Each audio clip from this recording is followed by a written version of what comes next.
Chapter 4 Dragon Season.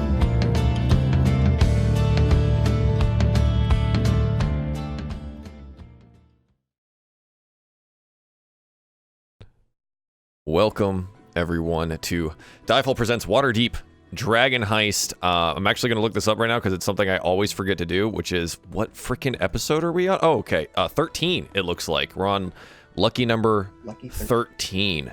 This is the first time that this cast is going to be using Zoom today rather than Discord, so if we have any issues or camera problems or whatever, I literally just set everything up, so hopefully it all looks good. And yeah, if you guys noticed the intro there, we're officially in Chapter 4 of Dragon Heist. So for those of you that may have seen the module before, you kind of know what's coming up.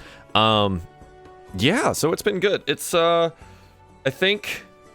Well, normally I go talk to people and ask them about their stuff, but I mean, like, I talked to Stella like 2 days ago, so I don't know. Stella, what's new? How you been? How's the weekend? Good. Literally nothing has happened since. Perfect. Yep. Perfect. Have you been playing TFT?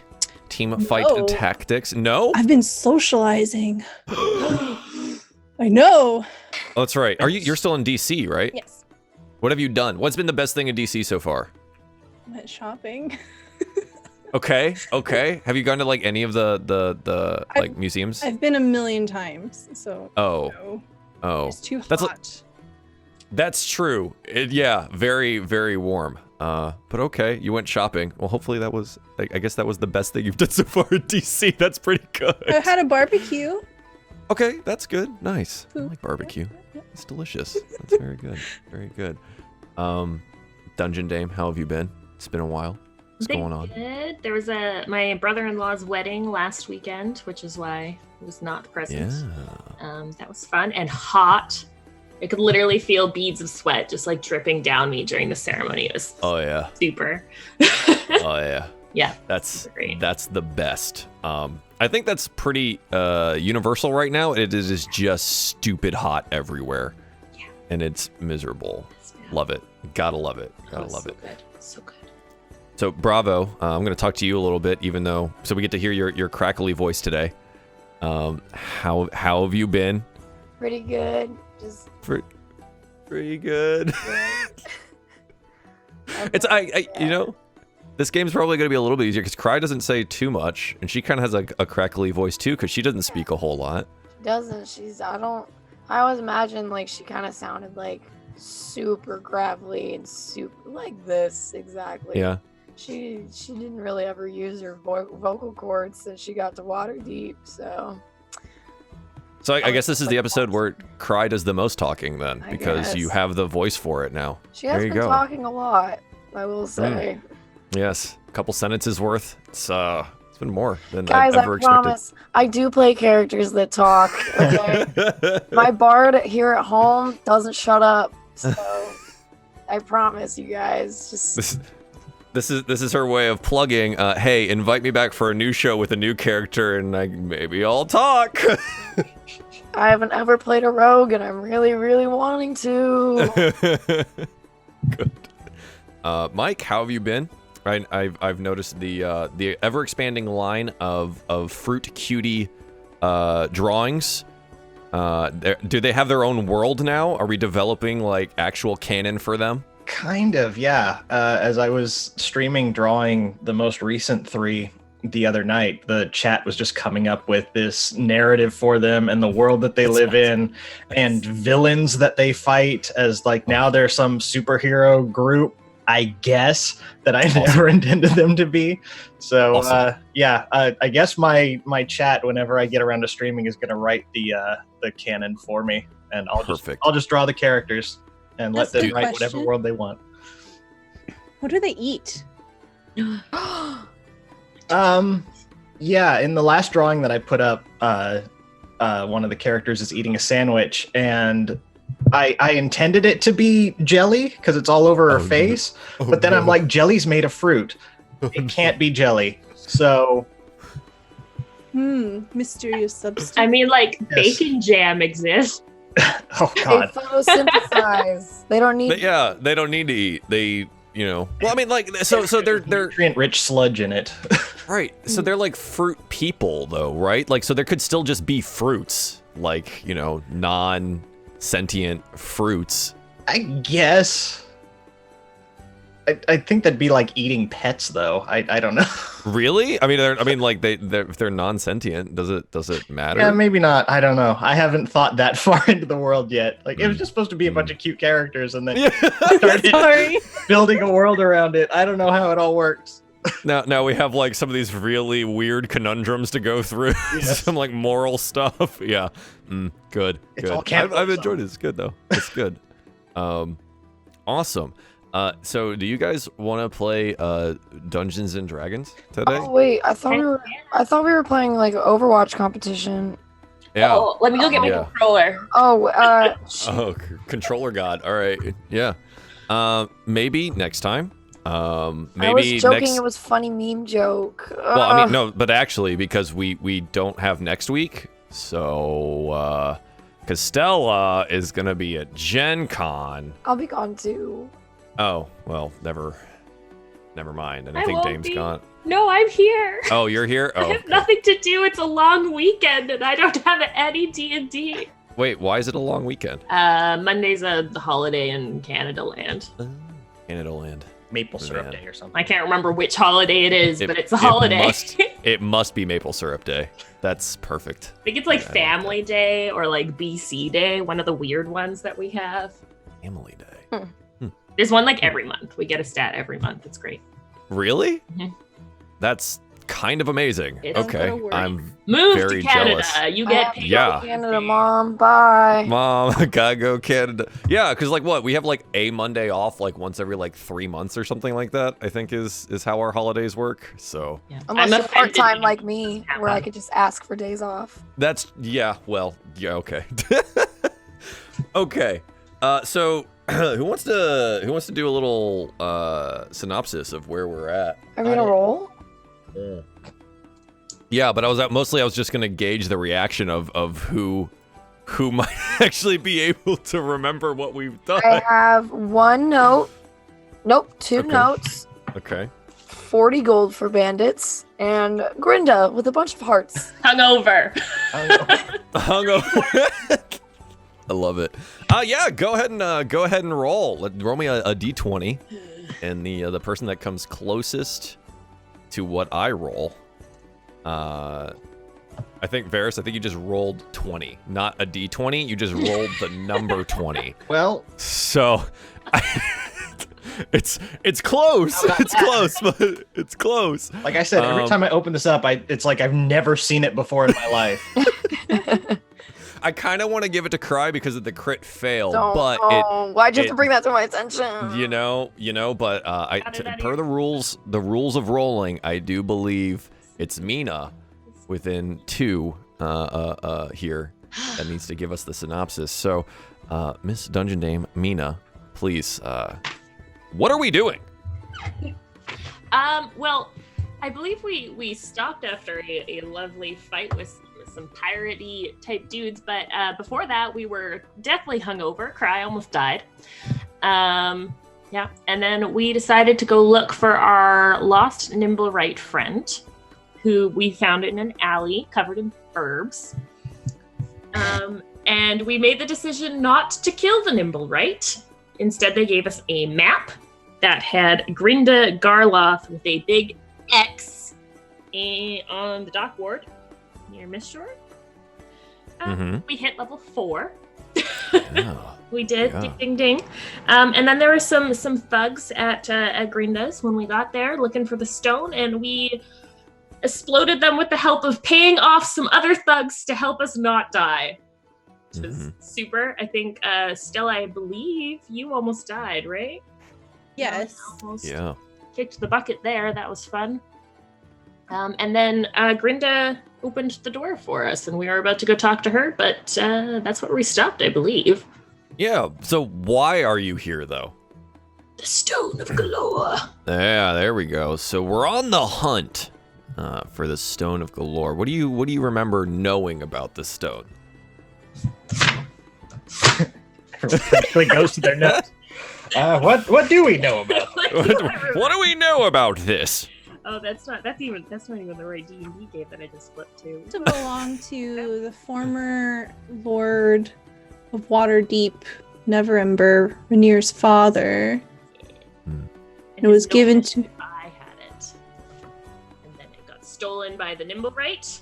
That belonged to Orand and what's her face? The bitch. The bitch. Growlhunt? Growlhunts.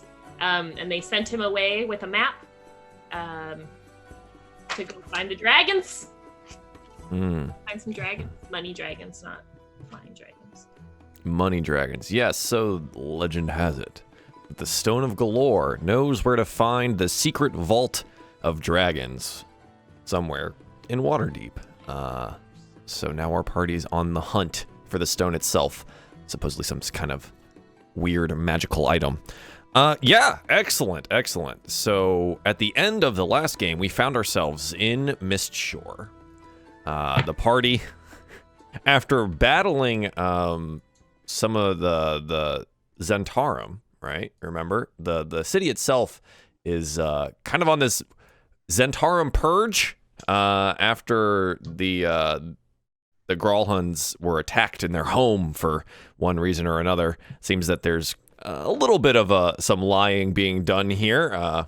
The party knows some differences, but they're being rounded up. Anyone associated with the Zentarum, and being questioned or detained, put on trial.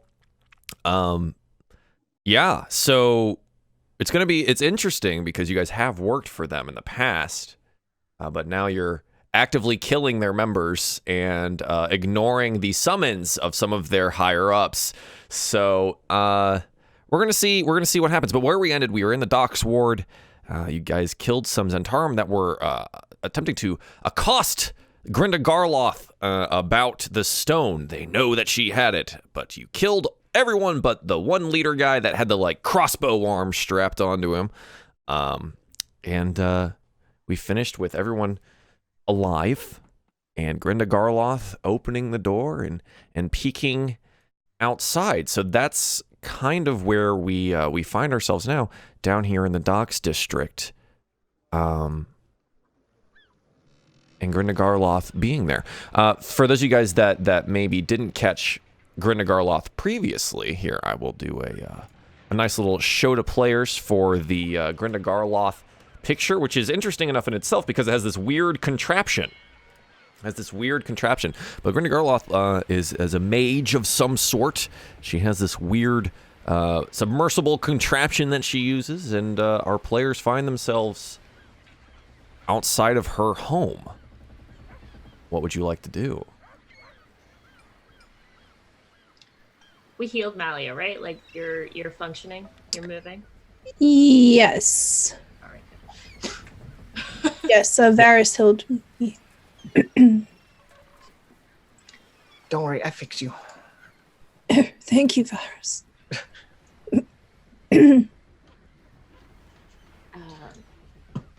Glinda, are you all right? Yes? Oh, yes, I'm fine. Just these ruffians out here. I suppose I have you to thank for taking care of them. They were making such a racket. I thought I was going to have to handle them myself. That is a sight I would have liked to see. Oh, yes. Much magics I could have cast against them. But I didn't have to. Thank you for taking care of them. What can I do for you? I don't have much in way of saying thank you, but I could serve you some tea. Is this woman here wearing much as is pictured in her picture? No. Okay. She's she kind of looks like she's just still in a nightgown. And it looks definitely old, a little bit tattered, and it has some staining on it pretty prevalently, but it looks like it's some kind of floral pattern. Can we see beyond her and into her home? She's kind of got it cracked a little bit, but if you guys approach and she opens the door a little bit more, yeah, you look inside. The house is more of a shack than anything else, right? What in this district, everything's been kind of burned out, run down, and if it's standing, that's impressive on its own. So like you kind of see inside, you see like a small unmade bed. Looks to be a table with a bunch of glassware on it and like a actually make me, if you would like, anyone that's like kind of looking inside, make me an Arcana check.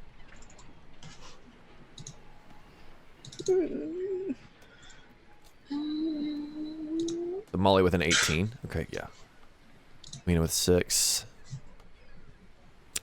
Malia, you definitely, you notice this and you see it, and you've probably seen something like this before, either in your training with some differing acids and poisons. It's definitely an alchemy setup. So you have a lot of like larger decanters and measuring glasses, and you see what looks to be like a Bunsen burner. So she definitely has like an alchemist setup here. It seems to be the nicest thing in the entire room. There's a small stove, a coat rack, table, stool, a stuffed chair that seems to like have some of the stuffing falling out of it, a wash basin, and there's a chest at the foot of the bed as well.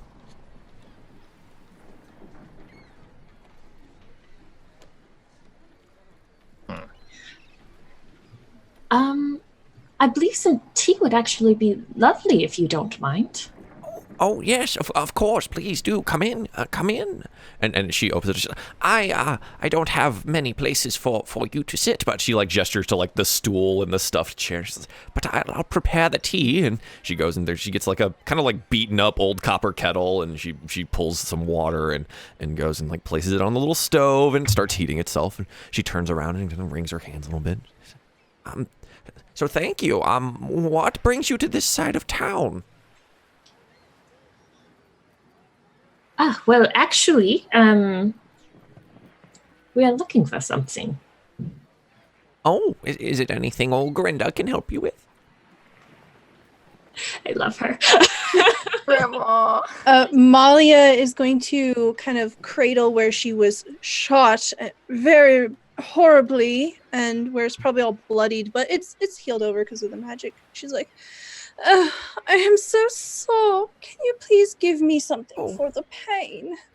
Oh my. Oh, I do. And she looks really concerned at like the blood all around. Oh, well, I have a little something I could probably put in your tea if you don't mind. A little numbing agent. Please, thank you. You are so benevolent. Please. And she like gestures to the overstuffed chair that's got like the stuffing falling out of it, and definitely like some pulls in all the fabric, and like you maybe notice like a spring kind of coiled up in the back. Please sit. I drape myself over this chair. Really dramatically, just like, I look extra pitiful.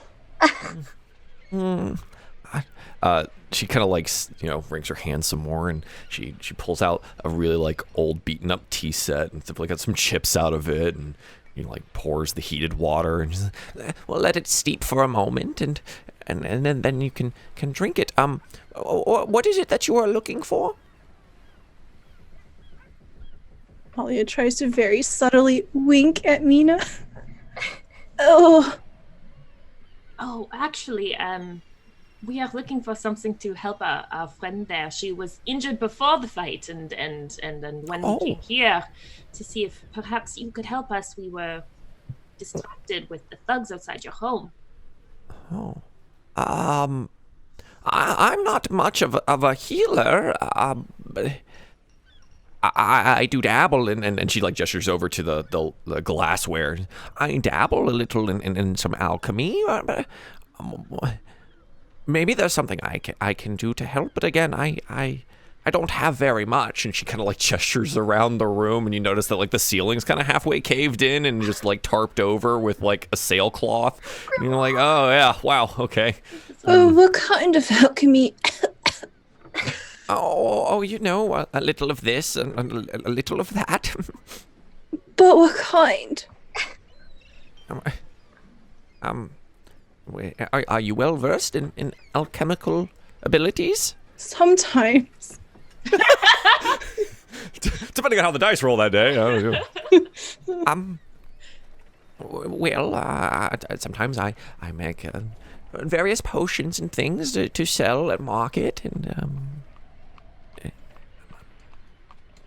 I don't know what else to say. She's pouring the tea into different little teacups, and she brings out this little like paper envelope. And The powder here, I'll mix it in nicely. Sugar or cream? when she's looking over at Malia. Lots and lots of sugar. Oh, good. That'll take the bitterness right out of the medicine here.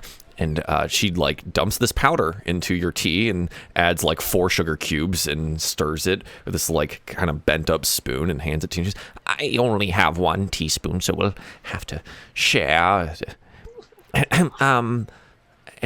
Elf boy, sugar or cream with your tea? Sugar, please. 1 lump or 2? Hammer. yeah, thank you. We got it. 2, please. Ooh, of course. And she drops the 2, and then she says, just borrow the spoon from your friend when it's done. And it looks like she just notices Cry for the first time. And she like looks over. Oh my. Young woman. Such pallor. Please come closer to the fire here, like to the stove. And she grabs your arm. You're icy cold, my dear. Are you all right? I don't have much in the way of blankets. And she like goes over to the bed and like gets like the one tattered blanket that she has and like wraps it around you and brings you over to the stove. Please, here. And she like hands you the cup of tea. Sugar or cream? Hold on to this. It'll help warm you. She looks over at Malia. She looks over at Mina. Oh. She's just gonna go, thank you. Of course. Please get yourself warm. You look like you're about to drop dead. And I would not have that here after the rescuing you've done. Okay. Does Cry still have the big gaping hole in her chest from where the sea monster stabbed her with the trident? I forgot I got stabbed. I'm not bleeding. Yeah, I'd forgotten that too, but I don't know if it's noticeable, like where like Cry's rags kind of like drape over things, unless she like makes a point of like showing someone. It's probably noticeable, but it doesn't look like Grenda's noticed. But she has noticed that Cry looks dead and feels dead. So there's that, and she looks. Oh my, what great horns you have. I forgot. Yes, the better to protect people with, my dear. Did you use them out in the fight? And she's like looking over them, just looking. You don't look like a tiefling. Curious. Tieflings come in all shapes and sizes and colors. This is true. This is very true. Maybe, further down the line, maybe then, yes? Ancestral. Curious, though. Tea, cream, sugar? Neither. Black, please. Thank you. Oh. She hands you the cup and So you are asking for something to help. And she like looks over at Malia, who's like on the chair, like dying, like But she's for this one, and she kind of like gives a side eye to Cry. Yes, it seems to be in dire straits. What may I do for you? All I have to offer this tea.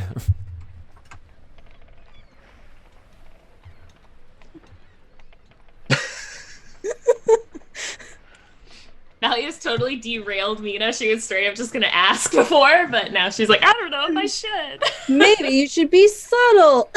Mina's not terribly great at subtlety, though. Yes, we heard there were some gems or stones you might have that are great for healing. Roll me a deception check. Oh shit. That's okay. She's good. She's got lots of charisma. It's fine. Not fine. She rolled a 2. Okay. So a 7 deception here. Let's do a little insight. Okay. Yeah, Grenda's Grenda's eyes, for us, like, we get the camera view of, like, for a second, it seems like the old lady persona just falls off, and then she recomposes herself. Oh, stones, you say?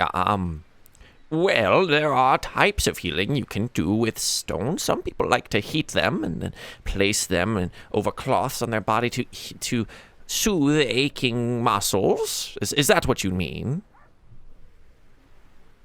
Yes, actually, now that you mention warming stones, those might be helpful for our friend Kai over here. Oh, yes, indeed. I don't have those, though. It's not part of my repertoire. Again, I am not much of a healer.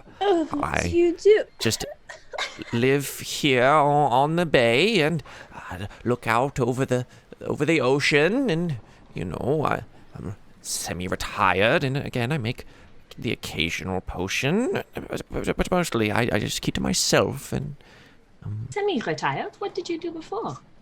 oh, a little of this, a little of that. You know how it is. Take jobs where you can find them. Was that making potions before? No, mostly no. In my younger years, I was quite a force. What? Stella, your eye. Oh, a force. Were you a powerful mage? I have quite a few powers at my fingertips, yes, but it's been quite a long time since I've used them. Oh, well. My interest now is in resting and enjoying my remaining years here. I love this, Grandma. I'm sure you are quite a force to be reckoned with still, even now. Oh, no, please. I do cast a fireball or two. Wait, Grandma? Cry's like...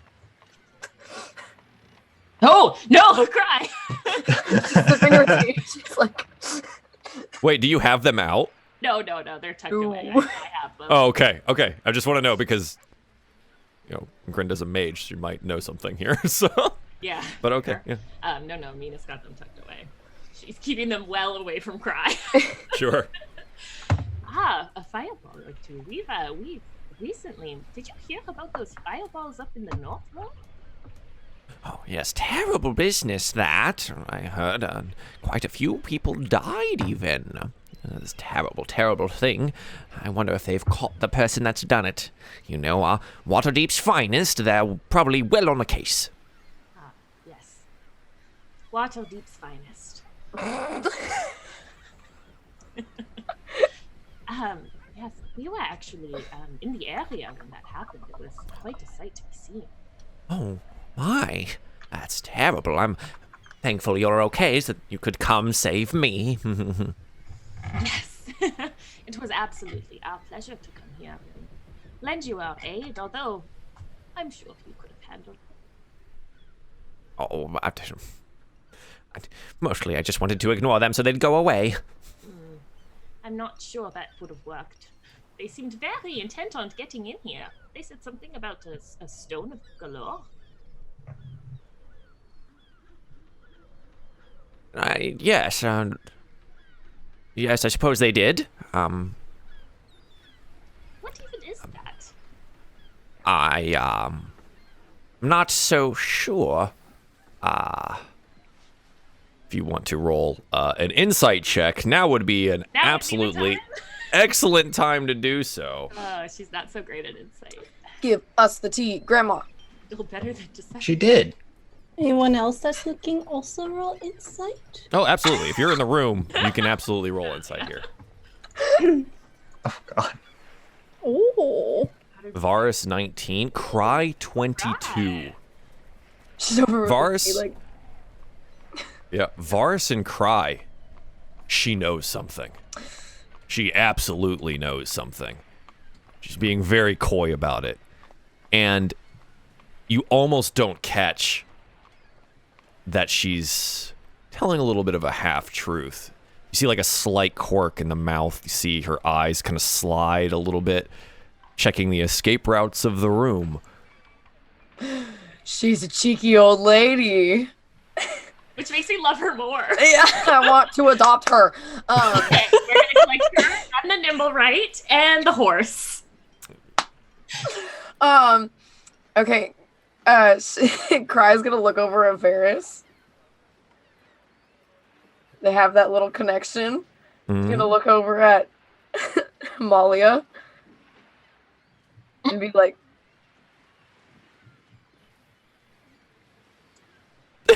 Yeah, it's really non-subtle. Just like, ask her, just to do the thing. Yeah. Malia, you distinctly pick up that Cry is trying to tell you something here. Yes. Do I know what she's trying to convey? it's up to you. Sure, you've known each other long enough. Why not? So what are you trying to convey? She knows something. Oh, okay. She knows something. Okay. Oh, this tea is delectable. May I have another? Chugs it. Yes, of course. She like turns around and grabs the teapot. As I'm handing her the teacup, oops, I drop it. Oh no, it's broken. Oh, Oh, I'm sorry.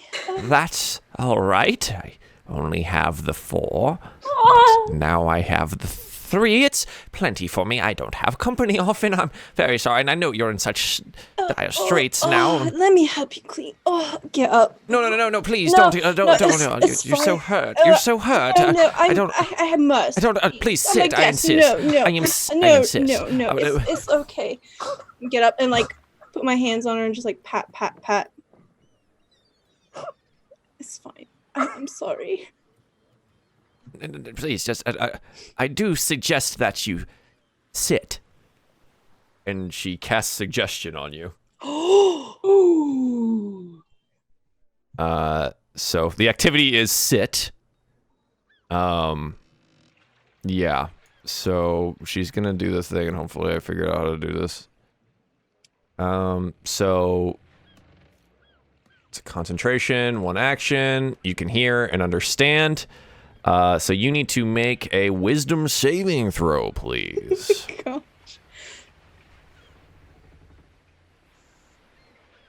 $18.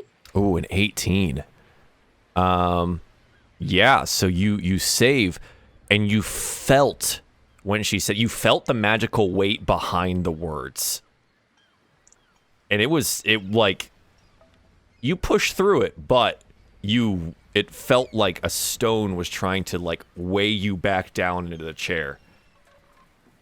Malia's grip on her shoulder just kind of tightens a little, and she says, "Excuse me, did you just try to cast a spell on me?" You needed to sit. Look how injured you are. And Cry's How gonna about stand you up. sit, and I'm gonna like try to push her down into the chair. She's an old lady. She's not very strong. You immediately turn her and push her into the chair. She's like, I'm so sorry. I didn't want you to hurt yourself. And Casting We're magic She's super on confused about everything that's happening. casting poor old magic lady. on people is illegal. well, actually, it's not terribly illegal, but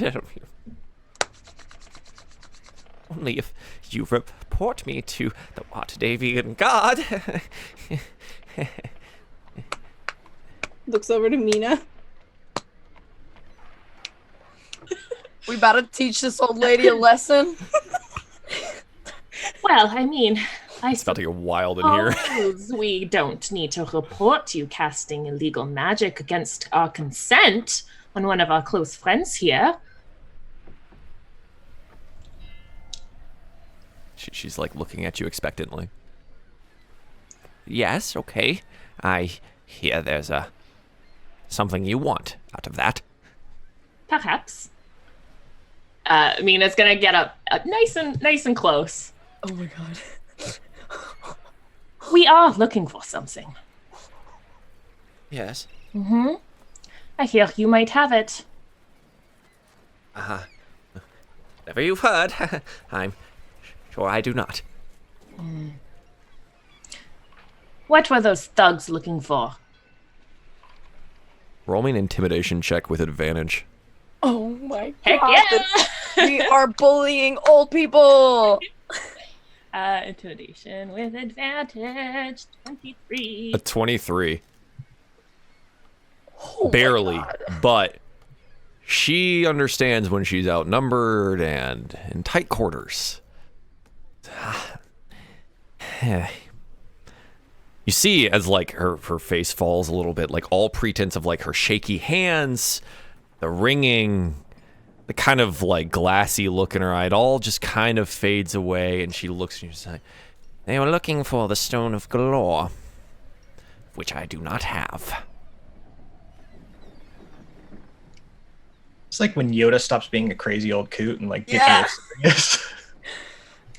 Clearly, you don't have it. Are you sure? Yes, actually. Know where it is. I've done business with the Xanathar Guild in the past. Younger years, stupid mistakes and things of that nature. Supposed to hold the stone until someone arrived to take it. But I decided that those thugs didn't deserve it. That was also a mistake, because now they'll be hunting me anyways. I gave it to my rat familiar. Little creature. Told it to take it to our family mausoleum in the city of the dead. If you're looking for it, you'll probably find it there. Can I roll an insight check on her? absolutely. Don't particularly want to be going there if she's lying to us. Me too, me too. Yeah, I mean, anyone in the room. Go ahead. Mina 8, Malia 6. Varus 4. Cry 8. Damn. She's telling the truth. All of you think she's telling the truth. Right. The mausoleum, the city of the dead. Yes, my family mausoleum, and she like reaches under her clothes and she pulls out a key on a string, and it's around her neck, and she unties it and hands it over. This is the key. I'm not looking for any more trouble, and I understand that I've made a mistake here, and, well, I'll probably have to lay low for a while, but I'll be back. I think Malia would like to try something. What would you like to try, Malia? Malia's gonna cast a spell on this old lady. Oh my god. What spell are you going to cast on this old lady? Powerful. Oh my Whoa. gosh, that's a long spell. Oh, sorry. We're gonna try to cast Detect Thoughts. Oh, yeah. Okay, so concentration up to a minute. For the duration, you can read the thoughts of certain creatures. If the creature chooses an intelligence of 3 or lower, doesn't speak any language, it's unaffected. Initially get the surface thoughts. Target must make... so you get surface thoughts regardless, and they only make the save if you probe deeper, is what I'm getting out of this. Yes, let's try correct? probing. Okay, so she needs to make a wisdom saving throw against your... What is your DC? It is 13. Okay. So yeah, you get the surface thoughts, right? And you sense annoyance. You sense slight trepidation. And you push deeper. And she goes, "Stupid stone is more trouble than it's worth. Get these fools to go take it off my hands. Probably have to leave town for a while. Should I leave the apparatus here, or I could just take it with me. Do a little treasure hunting on the way out." And you kind of like hear this like whole background thing going on. She like notices though, she's a spellcaster of rather high level. Mm-hmm. Wait, like in her brain, she's like, that one there just cast a spell on me. Well, maybe they aren't as dumb as they look. Malia just kind of slyly smiles. Varys and Her eyes Cry are like, narrow.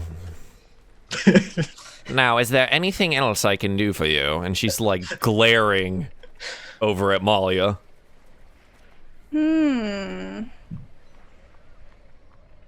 Malia asks the group.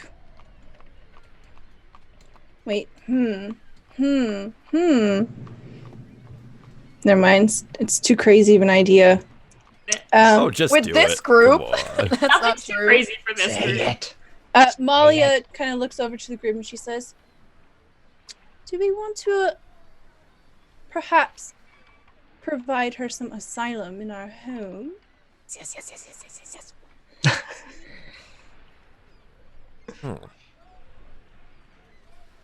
What are you suggesting, spellcaster? Malia's not looking at her, she's looking at the group. What do you think? Hey. Like, where would we keep her? There are a number of rooms. Currently have a spare attic room. True. Do we? Isn't that It's a correct? storage room, 2 up there?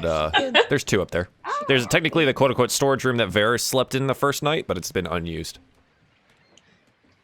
Do we think we could trust her in our home? I am under the impression, and instead of like squeezing her, I'm just like patting her shoulder now. I am under the impression that she is a woman just trying to get by.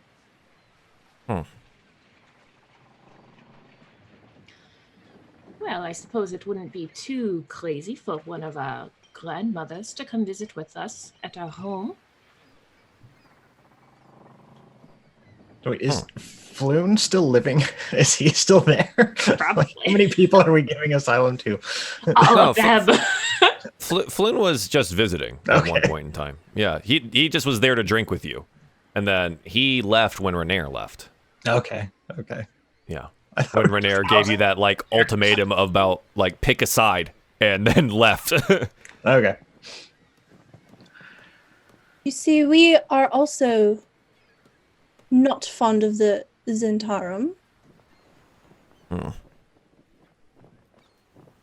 that is not something you should go around saying to people when you don't know who they're affiliated with.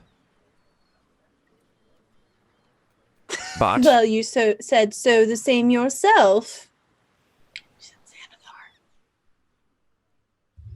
She said Xanathar? I think so. she used to do Whoops. work for the Xanathars. Oh. But to be fair, the Zentarum were just trying to break her door down. Okay. So yes, but she's not accusing you of anything. She's just, Yeah. it's like cautionary. It's not, you know. One could say the same about the Zentarum, Zanitarian. the Xanathar Guild? Yes, them. Well, I'm they're a a bit- sanitarian. I won't take I'm a any san- meat on I'm my a burger. sanitarian. Thank you. I'm a Xanatarian. I'm a Xanatarian. Oof. That's funny. Oh my gosh, that's funny. Well, I have rather a lot of large luggage that I would like to have a place for as well. If you were to provide asylum, what would you be asking for in return?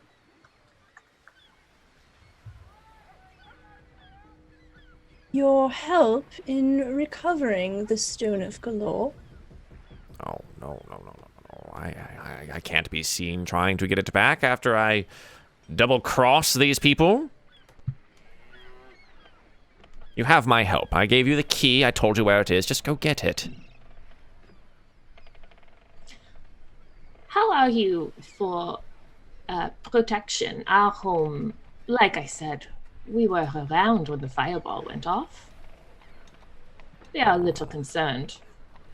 I have my ways. If I wanted to incinerate all of you right now, I could, but I feel like it's against my better judgment. It's probably a wise choice. Would you be willing to help us keep our home safe in return for asylum? What, are you under attack by things? Again, only if you have a place for my rather large accoutrement. And she stands up and walks over to the door and says, please, I'll just show you if you don't mind. Sure. She opens the It's, like, really door. close to her. She's like, Yeah. Like you don't want her to like run away or anything, right? But so she opens the door and it's into a room, and you realize now that like what you thought was the water just being rather close it was actually there's an interior dock room literally in her house. And you see kind of sitting above the water, being held up by some like ropes and pulleys and things like that, an apparatus, a very curious one. And here I'll show you guys what that happens to look like. oh, it's like a crab. Oh, Yeah, so this somewhat crab-looking contraption, it's like a large sealed iron barrel. Looks like it weighs an immense amount. But yeah, it looks like a crab. And she walks in. This is my apparatus. You can pilot it. It goes underwater, floats on the water, down to 900 feet. It can go. I use it to find shiny things in Waterdeep. So many shipwrecks over the years, there's so much to find. Eris is gonna like walk up behind Malia and like tug on her cape to get her attention. It's like, I want it. You want it? I want it. I'm not talking to old lady. Malia, I want This is it. mine, elf boy. What do you mean? now, Varys, we must share, with permission. And We we can mustn't. share, but I want it. Right. Can you store this on land, or does it require to be near water? No, it is an amphibious vehicle. You can wander on land as well as go underwater.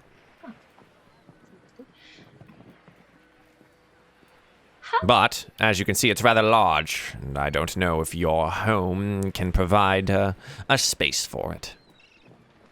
My room. Can our homes provide a space for it? It Yeah, is living room centerpiece. Yeah, it is rather large. How many people could fit in it? Let me take a real quick look. 2 people can fit inside of it. So if you look at it, it's probably about like with all of the stuff, the legs. It's like 5 people across and 5 people long, but it can fit 2 people inside of it. Oh. Yeah, it's and it it's like a person. It's probably like a person and a half tall, right? Like of average, so it's like roughly 9 to 10 feet tall. The smokestack on the end back there or whatever, it's probably pushing like another 2 feet, going upwards. It's a large metal thing.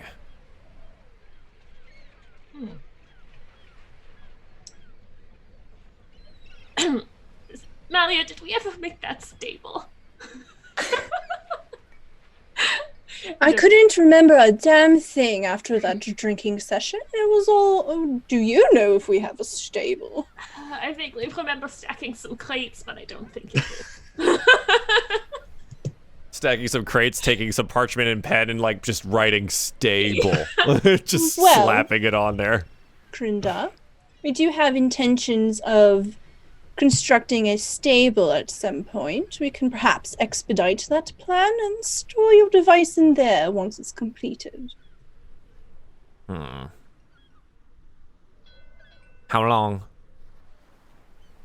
We'll have to, We can just find a place to hide it if it takes too long. I'm going to have to either leave town now or be provided asylum. Almost immediately, once they find out that the stone is gone. I'm sure You did kill all of them, right? So we have some time. yes. Roll me a deception check. So Malia honestly doesn't know because she was unconscious. Yeah.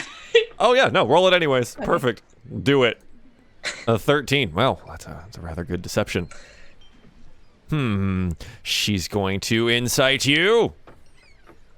She goes, She looks around the room. Does she even know? Yes. Yeah, consent.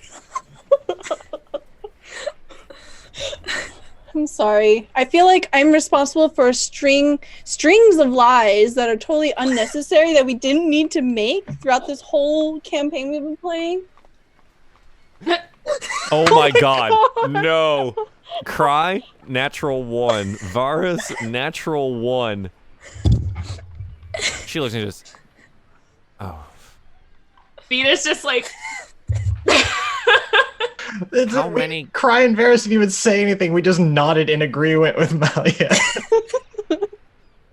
How many lived? 1. Which one? The big one. The crossbow armed Planned. man with the stick up his... Noska. You mean Noska. Yes, that one. Oh. That is unfortunate. He happens to be a little bit smarter than his other thuggish friends, so he's got half a brain he's already reported back. Well, maybe you grievously wounded him enough that he died on the way back. We can only hope. Anyway, Got a hit off on him.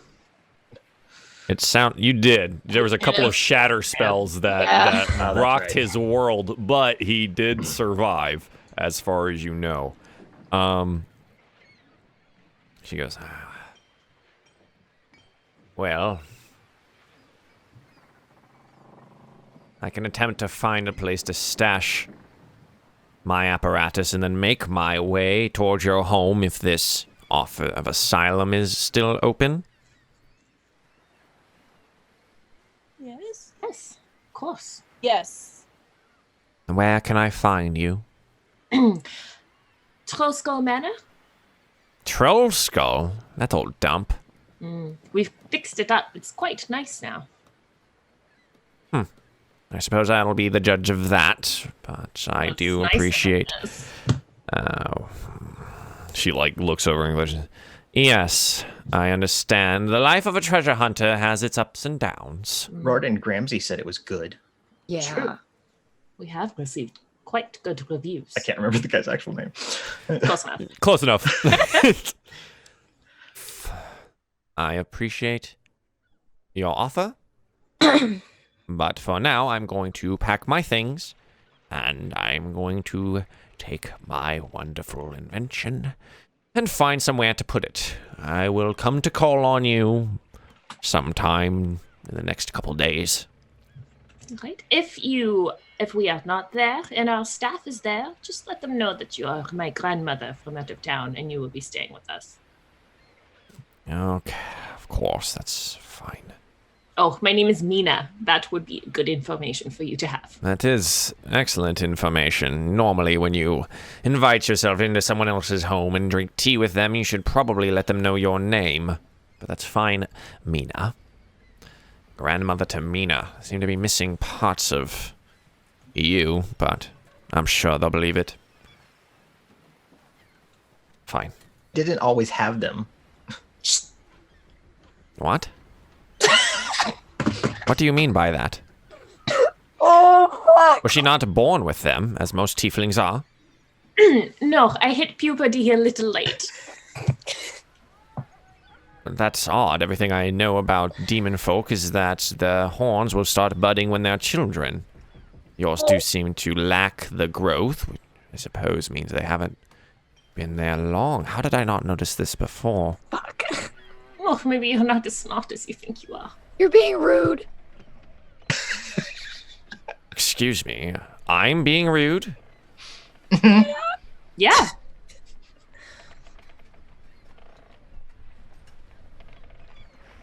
Fine. Please leave my home, so I may pack in peace. And if I come to call on you, I'd be curious to learn more about this delayed growth, if you will. Well, I'd be happy to sit down for some tea with you, grandmother, and let you know. Excellent. Now, I will be on my way. If Noska has already reached his betters in the Xanathar Guild, then, well, this is a compromised location. I suggest you get to move on too if you want to find that stone. They won't stop here. I believe you are correct. All right, gang. Shall we be off? Yes. Let's go. Cry. All right. So you exit Grenda Garloff's small, ramshackle home. What a bitch. I still like her. Krago's full frat bro all of a sudden is like, yo, dude, like, what a bitch. I should have broken 2 teacups. Y'all are so mean to an old lady. Wow. Lady. Mm-hmm. Don't mess with Really us. funny. That's really funny. Guys, can we go take a short rest? Buy Yeah, some yeah. health potions. So, We go back into our house. We need to sleep. so yeah, you're, you know, you guys came here in the morning, correct? Well, it's still all like misty and chilly and stuff, right? Just took a while to get over here because it's kind of on the other side of town. Well, we stopped and found the Nimblewright first. Oh, we did Nimblewright first today. Yeah. Oh, okay, yeah. I mean, now it's like late afternoon by this time. Yeah, we missed our midday appointment. We did. That's right. I forgot about that. Yeah. So, I mean, it's late afternoon. You're more than welcome to take a short rest. Honestly, I would have counted your interaction with Grenda, like over the time of like brewing the tea and sitting and talking and things like that. It's a short rest. I think the only difference would be that Malia did actually cast a spell, so it wasn't technically resting. But I think for all intents and purposes, because you don't gain any spell slots back for a short rest anyways, Malia, that you're totally fine to have said, okay, I took a short rest. Okay. Because, yeah, I mean, there's no sense in, like, you guys sat down for tea, but that wasn't a short rest. Like, no, that doesn't make any sense. So, yeah, absolutely count that. So, those of you that do get spell slots back for short rests, if you would like to roll a hit die, now is the time. But, yeah, it's beginning to be, like, let's go, like, 3 p.m. in the afternoon, right? You're about to tip over into, like, the evening portion of the day. A short rest gets rid of your temporary hit points, doesn't it? Yes, it does. Okay. Yep. And you get all of your slots back, right, Mina? Yeah, my whole 2. All 2 of them. the big 2. The big 2. Which is important. So, yeah, okay. So that is counted. So you guys you're out back in the docks district during the day. The afternoon sun is, you know, high, but you know, close to setting now, and this place sucks. Like this whole area is just like such a downer, and it's all burned out, and it's just a bunch of ramshackle homes. But while you're where are you heading currently? Are you gonna try to go to the mausoleum, or? I think we should go there right away in case any of the Xanathar or Xantirum or whoever it is starts looking and finds out that is the place to go. We don't want them to get there first. Perhaps by the time we get there, it will begin to become dark. Provide us some cover. Sure. So you're gonna start heading toward the City of the Dead. We'll jump over to the world map here in a second. But can I get a perception check from everyone that's, you know, Eyeballs? yeah, has eyeballs Or eyeball? or one eyeball? Oh. Yeah. Wow. Mina's not even- Wow. Okay. Yeah. Mina seems to be really thinking about her interaction with her quote unquote grandmother. With a natural 1.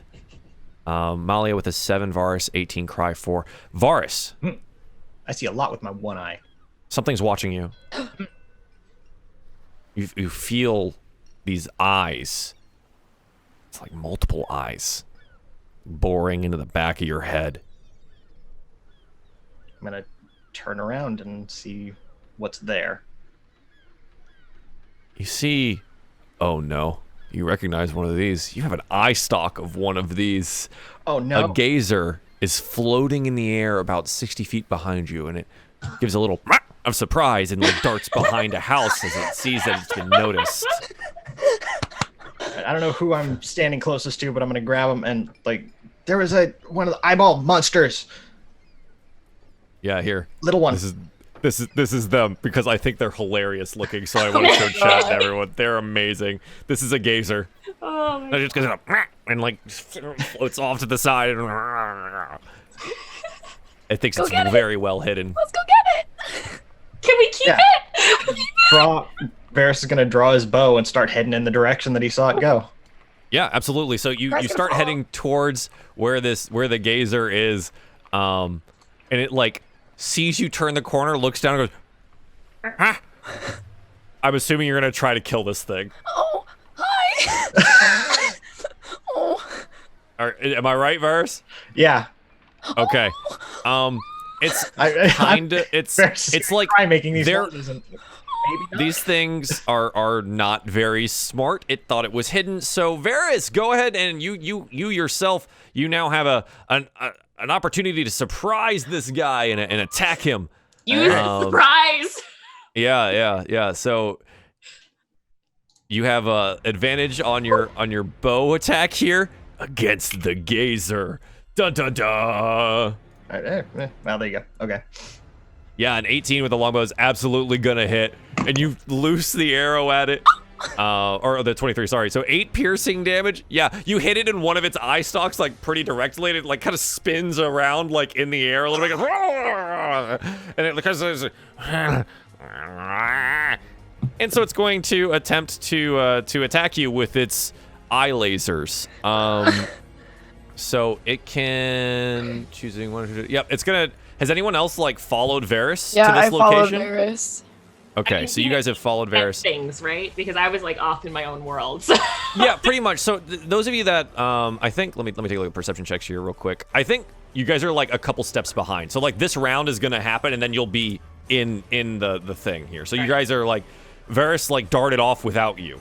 And you all just noticed because your perception checks were so low that he's gone. Where'd Varys go? And he's sprinted down the road, and you see him shooting down an alleyway with his bow out. And you hear the cry of like this little thing. Yeah. And so he's going to attempt to shoot you with his little eye ray. So I'm gonna roll him a d4, and let's see which two that he uses here. Number 1 and number 3. So he's going to attempt to daze you. So make a wisdom saving throw here, Varys. 14. A 14. Yeah. So you feel it like trying to kind of like to charm you, and you like look at it and you're like, whoa, no, push that off. And so the next one, he's going to attempt to freeze you with his other eye. Make me a dexterity saving throw. Christ.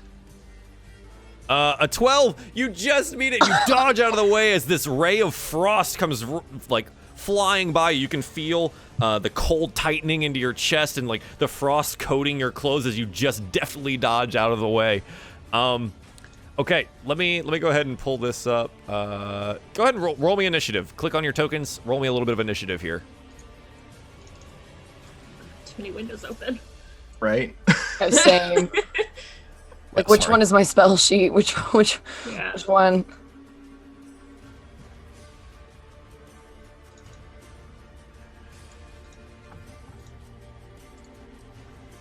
Okay.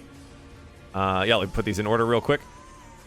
Perfect. Cry. You round around the corner and you see one of these, like, stupid floating eyeball things that you've seen before in the sewers, and you're just like, oh, it's so cute. But it's also just tried to blast your friend with a ray of frost, and you watch him dodge out of the way, kind of like scrambling up against the side of the alley. I'm gonna witch bolt it. Get him! Witch bolt him! Boom! Cry with a witch bolt. An 11. You watch as it like scatters off the roof. Well, if there was a roof in any of these locations, it like tears through a sailcloth that's like sort of providing coverage on one of these burned out houses, and you like watch as it flaps in the wind, but you seem to have missed the little aberration. The gazer gets to go again. He sees you over just shooting a witch bolt at him, so he's gonna do 2 things here. The first one, again, he's going to attempt to charm Varys. So Varys, if you can go ahead and roll me the wisdom saving throw, please. Yeah, you crit on that. You're too focused on the fight for this little thing to charm you here. But he's also going to lash out with another frost ray at Cry. Cry, can you make me a dexterity saving throw? Maybe. Don't get froze. Try. Ooh. A 6. You watch as the ray basically lights up and just slams into you. You're going to take, Jesus, 3d6 cold damage. So 7 cold damage as the frost clutches at your chest and you feel it tightening. If your heart beat more than once a minute, then, you know, you'd probably feel that slow down too. But it hurt.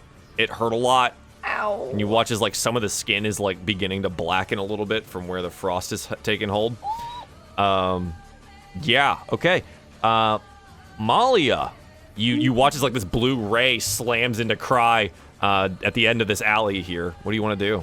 Is it within 30 feet of me? You can definitely close the distance and make sure it's in 30 feet. Absolutely. It kind of seems to be, like, floating up in the air away from you guys a little bit. But yeah, 30 feet's fine. I'm going to smack it with my sharp, pointy thing. Okay, yeah. Are you, like, throwing a dagger at it? Oh, can I not run up to it and stab it? Oh, no, it's in the air. Gotcha. Yeah, like, it's, like, roof level. Okay. Then, in that case, Sorry, when you said 30 feet, I didn't mean... I thought you meant you were going to, like, throw something at it. Sorry. No. Okay, I will... So, Molly just kind of dramatically pulls a dagger off her belt and does, like, a whole spinny thing and launches it. It's very anime. Yeah. We watch as you pull it out, spin around, the cloak flies behind you as you release the dagger. And in perfect form, we follow the dagger as it leaves your hand and it slams dead center into the eyeball of the gazer. Roll me some damage with a 26. Nice crit. Heckin' Deadeye. 7 plus 3, 10. Yep. And you watch as it... Foop, and then this thing just goes... And... As it slaps down, wet and gross, onto the ground, seemingly dead. Well struck. That was a nice crit. Hey. Yeah. It is now gone silent. Cry, maybe trying to get the frost off of herself. Yeah, it's dead and in the alley. Ferris is going to walk over to it. He's going to pull the gross, decayed, old eye stalk out and just throw it on the ground. He's going to cut off one of the fresh ones and put it in his pocket. Roll me a d4. A D4? Oh, Christ. Which one do you get? I mean, you saw 2 of the rays, so if you wanted to pick one of those 2, you could. Or you can just take one if you want to roll random. Yeah, just roll the 4. Okay, yep, so you pick up a stock, write down that you have the number 4. And if we ever get to that part, I'll tell you what it is, if it ever matters. But you have the number 4 eye stalk of a gazer. Cry, are you all right? I think. Let me see your wound. Let me see it. I cast Cure Wounds level 1 on you. Yeah, definitely. Cure her up. That was Nice. exactly what I took. Mama knows best. Yep, so Cry, you watch as, like, your skin seems to heal up, the blackening recedes, and you become whole again. The hole from where you were stabbed also heals itself over with the magical ability that Molly has provided. And you're able to, like, dust off the rest of the frost that is on your clothing. Yeah. Is there anything else you guys would like to do? The same as one of those things that was in the sewer with the squid guy. I guess that was the Xanathar Guild, right? Indeed, that was a Xanathar hideout that had taken Floon Blagmar, who thought it was Renair. Right. Well, I suppose we should make the assumption that we are being watched at this point. Not anymore, it's dead. We don't know this was the only one. I guess Should that's be very careful. Very careful.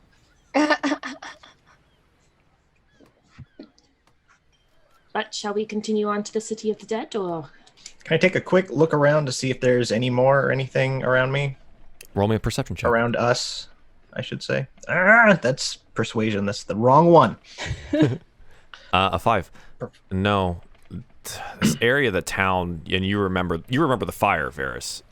Area of town is normally very, very quiet. It's a lot of people don't come here, and again, it's mostly a place for where homeless children gather, and apparently some mercenaries have made their home here, but you didn't even know that beforehand. Doesn't seem to be any other eyebally things floating around, though. Okay.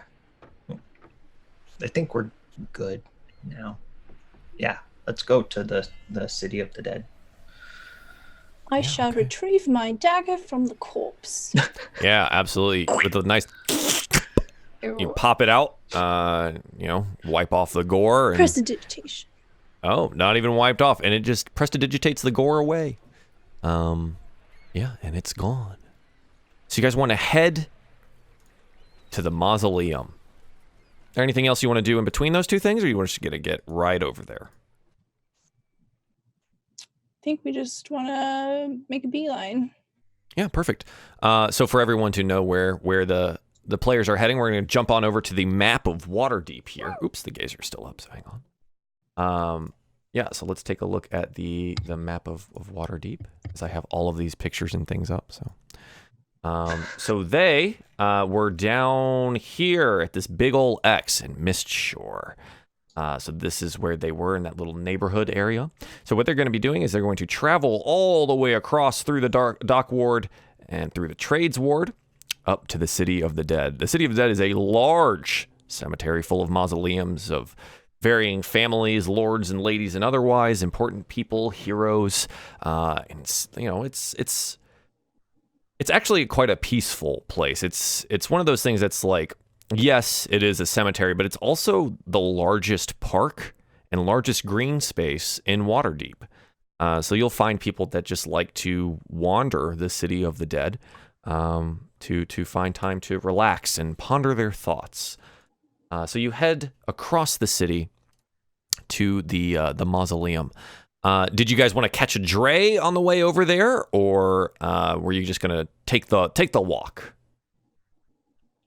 I think we should take the walk, maybe not let anyone know where we're headed. Yeah. In case people are watching. By the time we Sure. get there, it'll be dark too, so we can maybe use that to our advantage. Yeah. Yeah. So as you make your way across the city, the city itself is a hustle and bustle. The docks district, especially, it seems that there was a couple of ships that came in today and like shipments, varying goods, and there's just boxes and barrels and everything being moved around the area. But you slowly make your way towards the City of the Dead. As the sun begins to set and fades behind the clouds and over the horizon, and darkness and the stars dot the sky. Those of you that have been local to Waterdeep know that the mausoleum itself is, or the City of the Dead is closed at night, but you also know that this can provide great cover for those that may be breaking into mausoleums and finding stolen artifacts. Count as breaking in if we have the key. It counts as breaking into the entire City of the Dead. And I think as you guys approach slowly the gates, noticing that the city guard does station sentries at the gates, we'll take our first break. And when we come back, we'll see if our players can sneakily get inside and find the Stone of Golorr in an old mausoleum. We'll be right back, guys, about 3 to 5 minutes. Welcome back, everyone, to DieFall Presents Waterdeep Dragon Heist, lucky episode number 13, part 2. Our players find themselves outside the walls of the City of the Dead. It's dark, and you all notice something. There's a phenomenon that happens here in Waterdeep every night. Hundreds of drift globes. Think of them as will-o'-the-wisps. Come from all corners of Waterdeep every night into the City of the Dead. No one knows why, but they spend the night there and then return to wherever they come from at dawn. So you watch as this parade of glowy, drifty lights in the sky makes their way as dusk falls and then night to the City of the Dead. does Night at Bald Mountain play from the City of the Dead as well? Yes. Yes. And yeah, so you guys are, let's say you're on a road somewhere outside. Tell me where you find yourselves on the map. Might as well, since we have one of those. So there's a bunch of entrances to the City of the Dead. All of them have guards posted at them at night because the park itself, right? It's a public park, is closed in the evenings. So there's the southern gate, and then you have the 2 western gates, and then you have the northwest gate. Which one do you think you guys would have tried to go to? Considering I'm a local, and I may or may not have had some questionable meetings here in the middle of the night. Sure. Can I remember what might be a good idea? A good idea. If you're trying to get in through any of the gates, it's probably going to be pretty difficult. The guard towers are high, but the walls themselves, unless you're on the exterior side of the city, not super tall. Maybe 15 feet. Scalable. Could probably make it over. You know people sneaking in and out of these places all the time. Thieves. But also, kids just, having a goof and a gaff. Maybe go spend the night in the City of the Dead. Daring their friends to spend the night in mausoleums or something. Would I know anything about, the areas surrounding? So to the south is the high road. Yes. The trades ward. Would I know what might be the least populated approach? At night, more than likely, the entrances on North Ward will be the least populated. This is due to the North Ward being a more kind of residential, well-to-do area, and people at night tend to sleep. Whereas in the Trades Ward, you're probably going to find people up late into the evening plying their trade, or when the tradesmen are done for work for the day, more of the raucous taverns and, more lively nightlife would be happening there. In any case, the walls are large and long. You can definitely find a location where there's no one around, if you so choose. You do know that the interior of the City of the Dead, for those of you that have maybe frequented it at any point in time, is also patrolled. They do have guards that patrol the interior of the City of the Dead during the night. So yeah, I think for you, you'd probably be up on the Beacon March, the very northmost wall of the City of the Dead. It'd be likely your best location to try and hop a wall. I suggest we start from the north and make our way south into the City of the Dead. There are patrols, but perhaps if we stick to the shadows and keep quiet as much as we can, we should be able to slip by unnoticed. Would Varys, having been a child that grew up orphaned in this area, know of maybe a secret way in that the kids might go through to play these games? You'd probably know a portion of the wall that's easiest to climb. Okay. If there was like any holes dug or anything like that, or secret doors, I don't think there are. It's a pretty plain, like kind of just stone walling, right? But you definitely know of locations where, crevices have been dug out, finger holds, toe holds have been added to the wall locations that aren't generally as inspected as other areas of the wall. And you know what? I think the Beacon March would be a perfect location for one such of those things. How convenient. Yeah, so the north wall, you know of a location that's like, let's say it's like the third from the exterior of the city. It's like the third guard's tower in. Just underneath it, in the shadow of it, you know that there's some handholds carved in. Okay. So yeah, I'll go over there and be like, when we were little, we used to crawl in here and play games at night. So this is a good way to sneak in. And then scale the wall? Yeah, stealthily scale the wall. Yes, Yeah. I will do both of those things. Yeah, absolutely. Just go ahead and just roll me some stealth checks. Let's just start with that. Malia will Varys, go last. 18. Okay. Varys, 18. Cry, 13. Malia, 25. And Mina, 6. As a group, pretty well done. Again, the handholds here are there for a reason. And I think with help from each other, you're absolutely able to make it up and over the wall to the other side, relatively stealthily as far as you can tell. We watch as, we see the shadows in the night kind of hop the wall as our camera is off to the side. The drift globes floating by. You kind of like wait for gaps for where the light from these globes are floating, and you just hop the wall, and now you find yourselves inside the City of the Dead.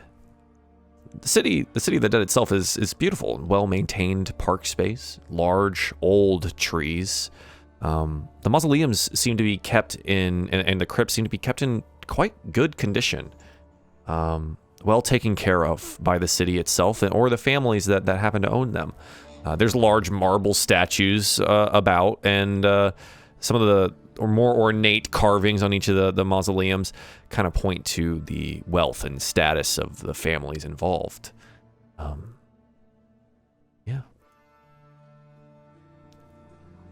Do we know where Grenda's mausoleum is? Do we know the lay of the mausoleum here? Does it tend to be alphabetical or just random? It's absolutely random. Okay. More than likely it was as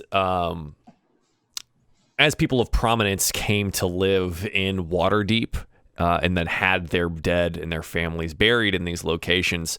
It was absolutely not like, oh, we had the Alexander family first, and so we put them over here. It was like, no, it was just, here's a plot of land. They bought it, and so they're placed here.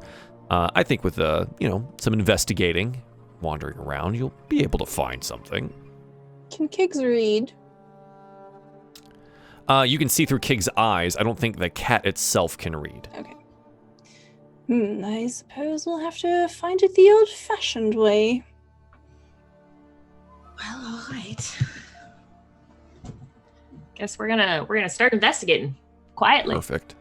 Yeah. Go ahead and roll me some investigation checks. If someone wants to do it by themselves and do it at advantage because you're helping each other, or this is how I would see it. You also know that this place is guarded at night, so I would suggest that like two of you are maybe watching for guards, and the other two are working on investigating and finding maybe whatever the pattern might be for these mausoleums. I will keep guard. Okay. So whoever's watching, pick someone, roll me a perception check at advantage, and whoever's investigating, roll me investigation at advantage. All right, Malia, you watching? Yeah. Wow, that was bad.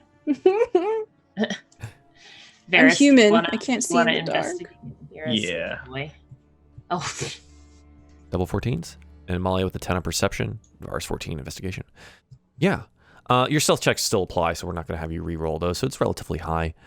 You guys make your way around the City of the Dead. It's deathly quiet, but you do find occasionally there's a knight or two patrolling the City of the Dead itself. Generally, you guys know that they're servants to Kelemvor, the god of the dead. They patrol the cemetery during the night.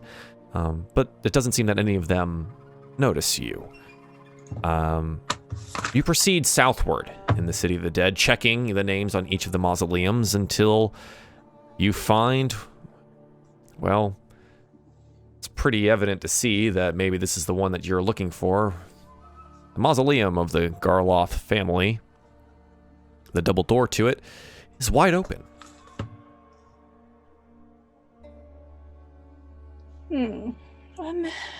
Friends. Zombies, they escaped. They got out. Thing maybe. I think the doors are swinging in. Yes. Are you able to summon Kiggs nearby? Could we send him in to take a peek? We aren't ambushed. Bloop. Kiggs appears out of thin air. Yep. Kiggs lands on the ground. Meow. Would that be all right? Yes, let us duck behind this corner and I will do the thing.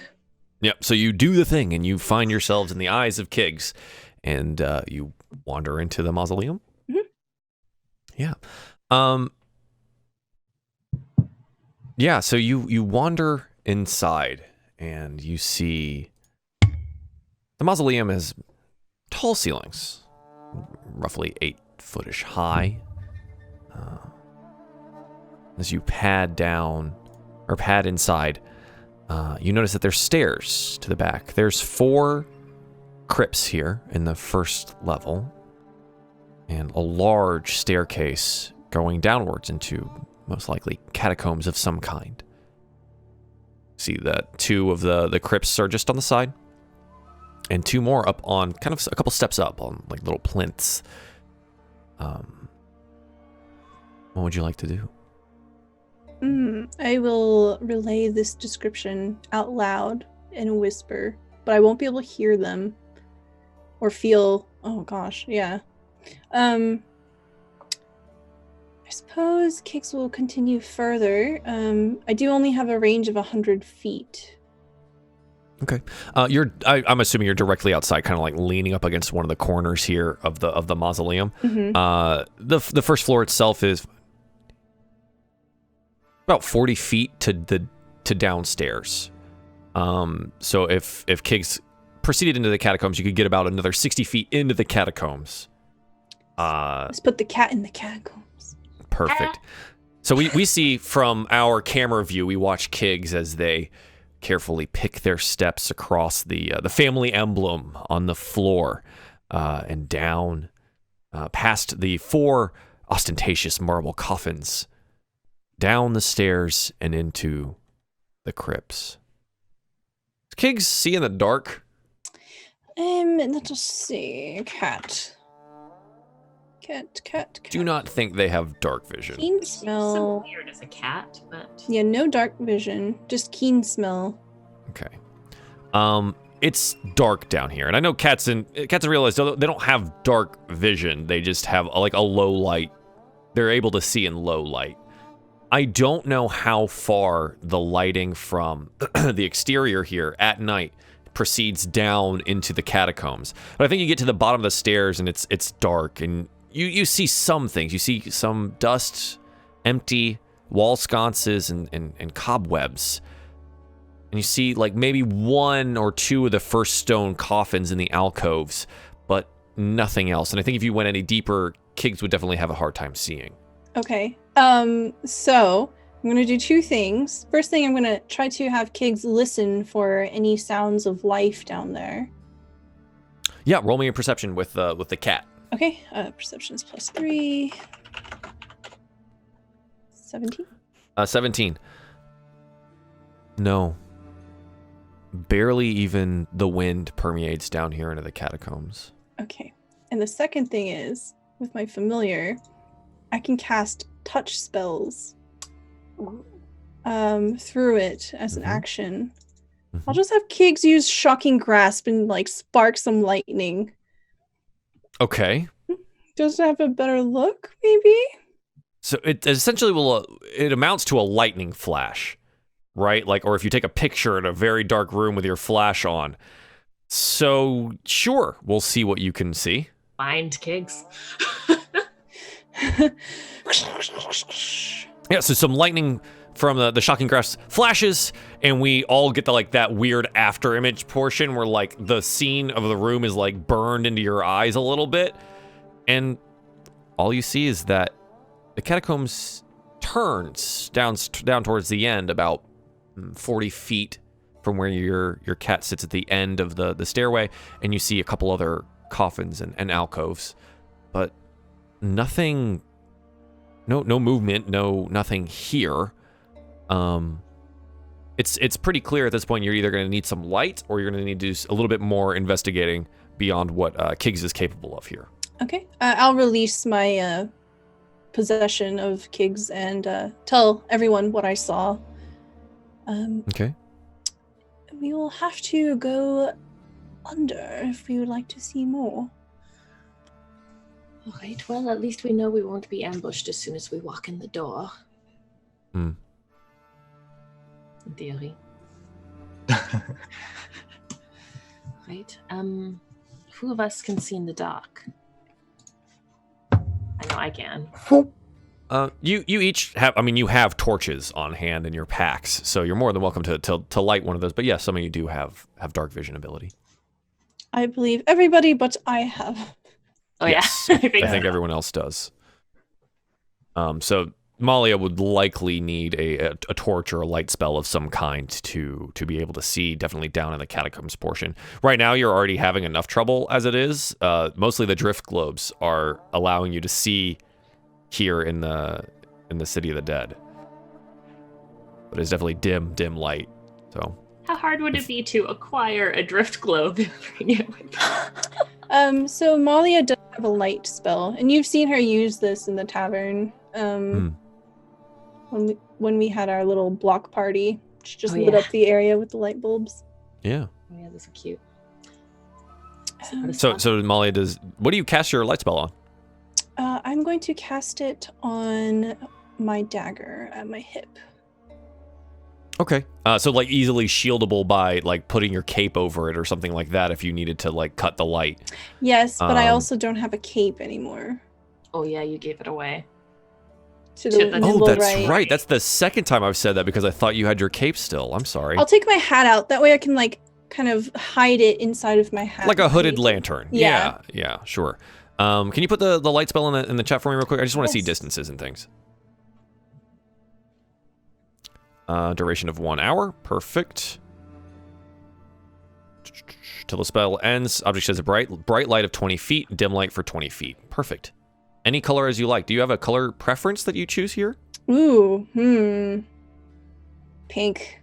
I do love purple. Do it. So like a pink rosé light. Yes, because Molly is extra. Yes, perfect. And it does specify that the light is complete when covered with something opaque, like your hat, will completely block the light. So yeah, perfect. You have about 20 foot. It essentially functions as a torch. Awesome. So it lights up, and you quickly like cover it with your hat before you proceed inside. Yeah. So you guys go inside the mausoleum. Yep. Perfect.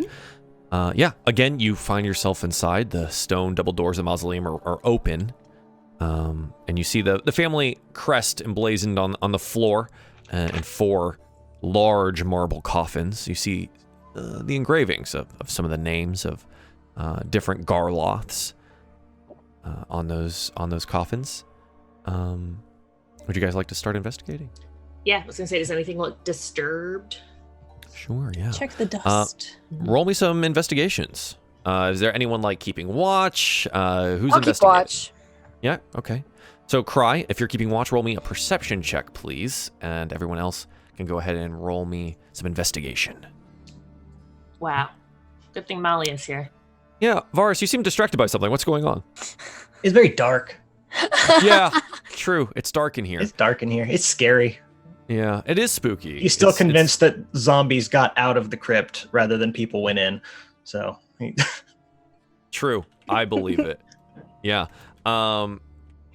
So that's a 12 perception for Cry, Malia with a 20 investigation, Varus with the natural 1 for investigation, Mina with a 7. Cry, you kind of post up like on the side of the double doors there and keep watch outside. You see as the drift globes kind of just float around the city of the dead, but you don't see anything as of yet. Mina, maybe you're like wandering around and looking at each of the crypts, reading the names and kind of dusting some of the looking at the dust and see if anything's there. Malia, you do see something.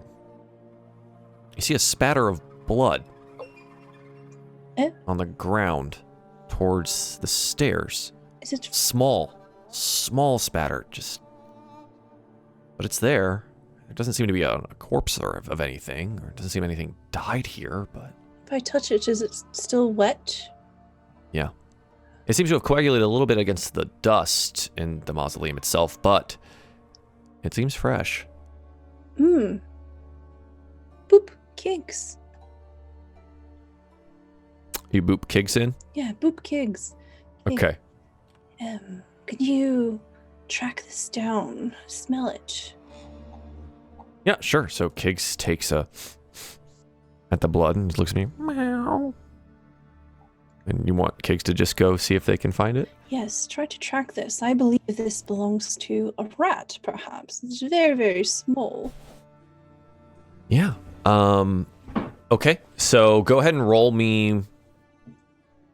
do perception, and I think they have advantage on smell ones? Yes. Yeah, so roll me a smell perception for the cat. 3. 19. So Kiggs starts, padding around. As you guys are continuing your investigation, Kiggs starts doing an investigation as well. Would you guys like to proceed down into the catacombs portion? Yep. Okay. You proceed down the stairs. Again, the empty sconces on the walls, cobwebs and dust pretty much indicate that no one's been here in quite some time. But you do notice a key kind of tucked back against the last stair. And as you walk down, Malia, you notice this with your wonderful investigation of a 20. Tiny little bits of dust disturbed on the stairs where a key may have tumbled down it. Does this look suspiciously like a type of key that might be used in a trap? No, it's a shiny steel key. But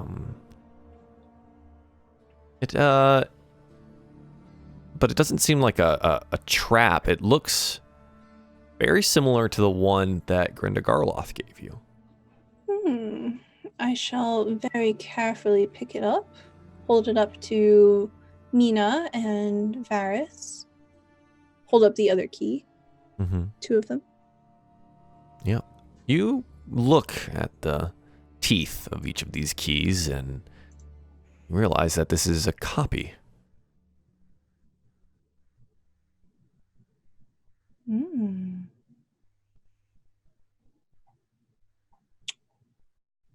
Seems we aren't the only ones trying to get in here.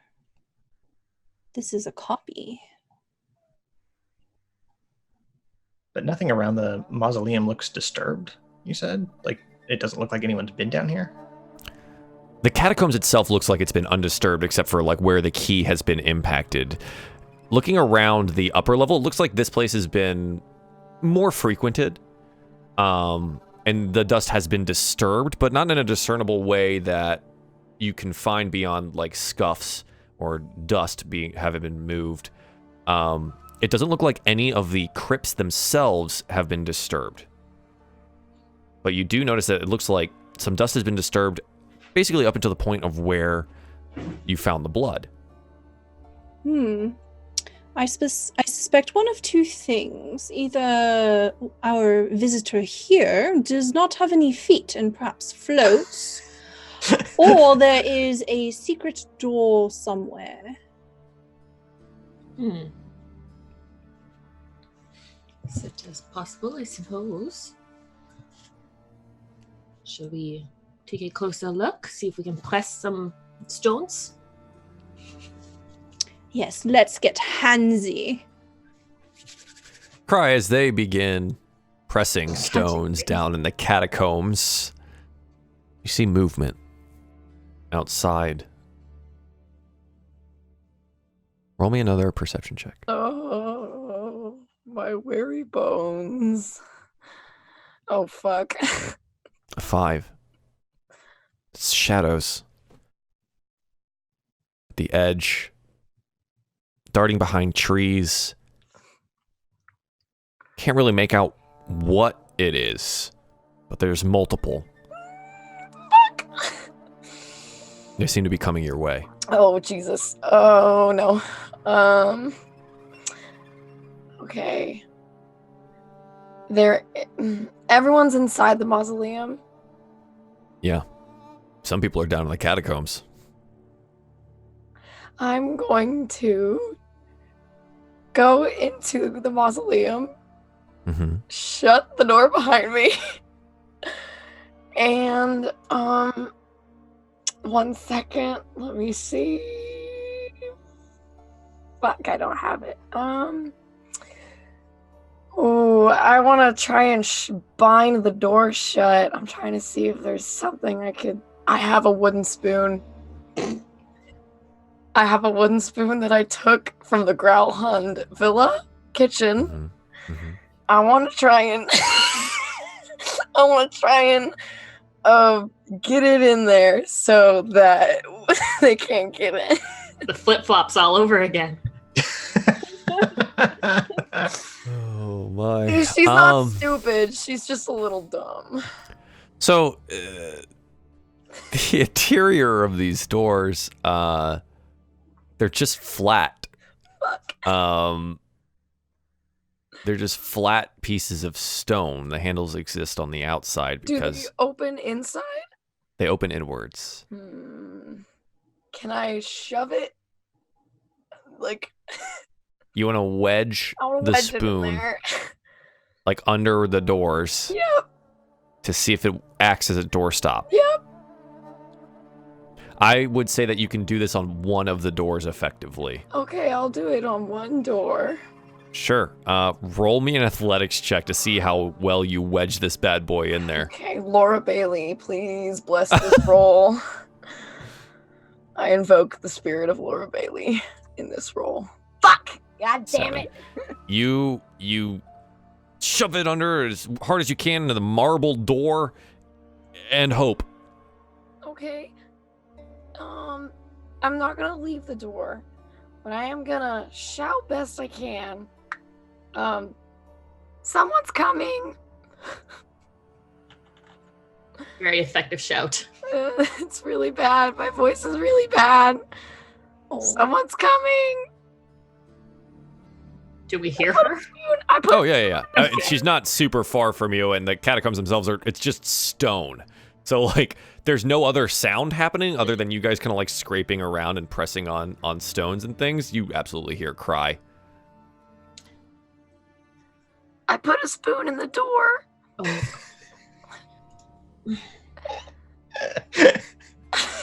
Kai, what did you see? Things. So helpful. I didn't see very well. Malia, I put a spoon in the door, though. I suppose we should try to hide and see who's going to come knocking. We either do that or we go deeper into the catacombs and hope there's another way out. Well, we could go deeper and then hide, if necessary. I'm going to assume they saw you, so they know we're in here. Maybe. I don't know. Did they look like guards? They were fast. Is they large scary. or small? I put my hand out to Varys. This big. How tall is Varys again? He's like 5 feet tall. He's little. Oh. So small. Could always set up an ambush. Yes. I have just the thing. Oh my. Just gonna pull out a pouch. It's got ball bearings in it. Yeah, sure. Gonna Home Alone the mausoleum. She just like she just starts like, she takes the handful out and she just like rolls them out. So it's not like clanging and bouncing around everywhere. She just rolls them out towards the door. So you're up at the main floor again? Yes. Okay. Yeah, you roll them out. They make that little like rolling on stone sound. And roll. And they're spread out in front of you. How many do you throw? Throw all of them, all 100. Oh, jeez. Okay. Yeah, you feel like you've pretty effectively covered the first few steps into the mausoleum. Now hide. Oops, wrong voice. Hide. All right, Bubba. Trollskull, when did you? Yeah. All of a sudden, a small swamp witch appears next to everyone, wearing lots of armor. Yeah. So you guys are up in the main area again. There's the four crypts here. You know what? Let's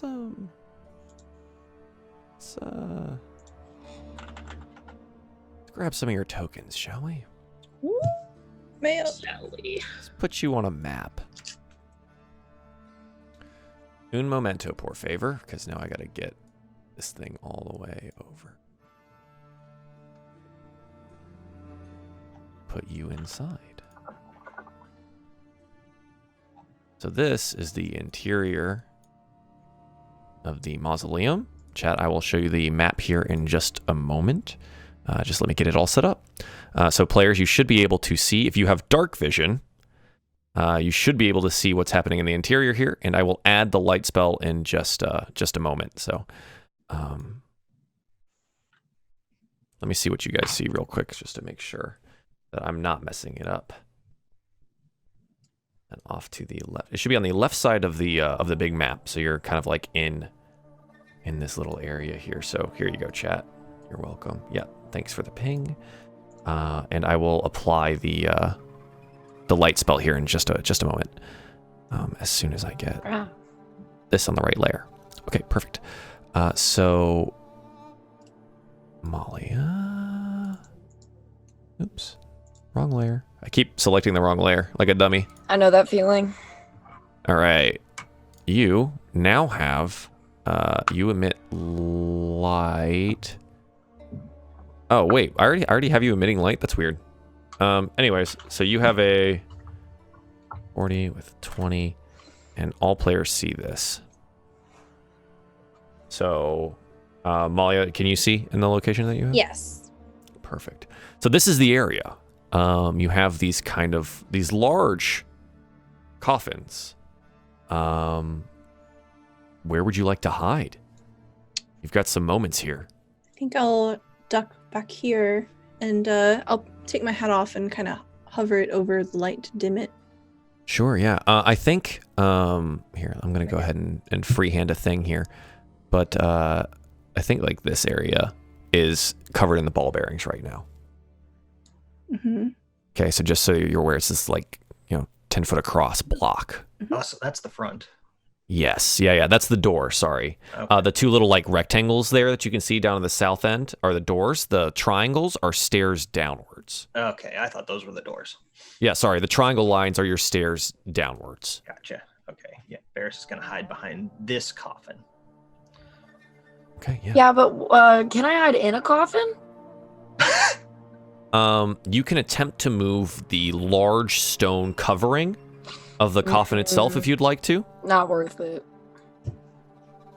There's a couple of half locations that you can hide behind things, like up here. Yeah, I'll go right here. Okay. Coffin haunted bitch and pop out. Huzzah! Zombies. Yeah. Roll me some stealth checks for hiding. Cry with 7. Vars 20, Malia 9, Mina 4. Fuck. Okay. Dang, we that good. You guys think you're pretty well hidden, and you sit and you wait. Oh shit! Should I have taken the spoon out of the door? One of the which door did you put it in? Left. So, map left or current cries left? Map left. Map left. Okay. Yeah, the left door, map left door, begins to push open, and we hear like the scraping of the spoon on the stone flooring, and it's just like.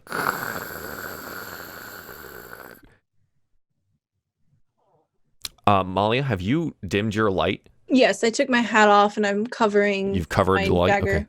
Yeah. So the light's covered, but those of you that have dark vision, and as the moonlight kind of, well, you know what? I actually get to do this with the lighting here if I can move my stuff. some of you that should be able to see this. The left door opens. So you can see outside, right? Some of you. And you see what looks to be a dwarf, but gray in color. And there's more than one. Zombies. And they begin... One of them kind of peers around. The first one, his white beard and bald head and shining in the moonlight, peers inside and looks around. And we're going to see if he notices the ball bearings on the floor. Let's see, passive perception of 10. Active perception because he's looking around. Okay. He sees some things here. He goes, I can smell you.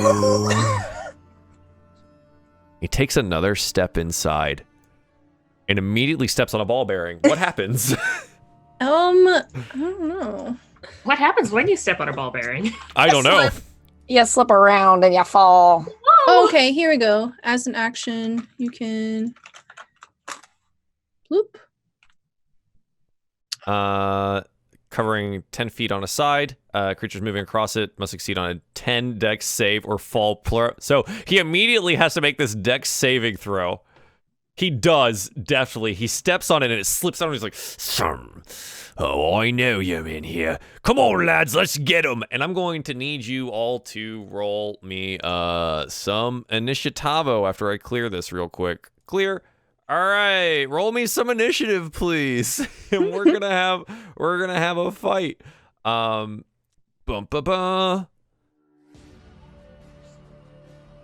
Perfect. And there are what seem to be 4 of these bad boys hanging out here. This first guy that's walking in, next guy, this guy, and this guy. All right, let's order them up. And chat, I will bring this onto your screen so that you can see the turn order. I'm gonna put it above the back stairs here. Hopefully that's enough space so you guys can see it.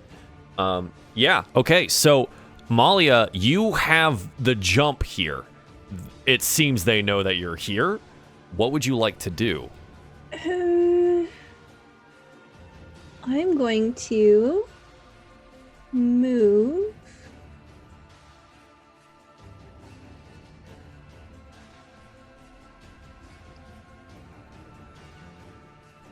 here. Okay. So I kind of skirt around the ball bearings. Yeah, easy enough. And I shall strike the one. Let me see. I will cast Bardic Inspiration on Mina. Okay. Mina, you feel inspired. Woo!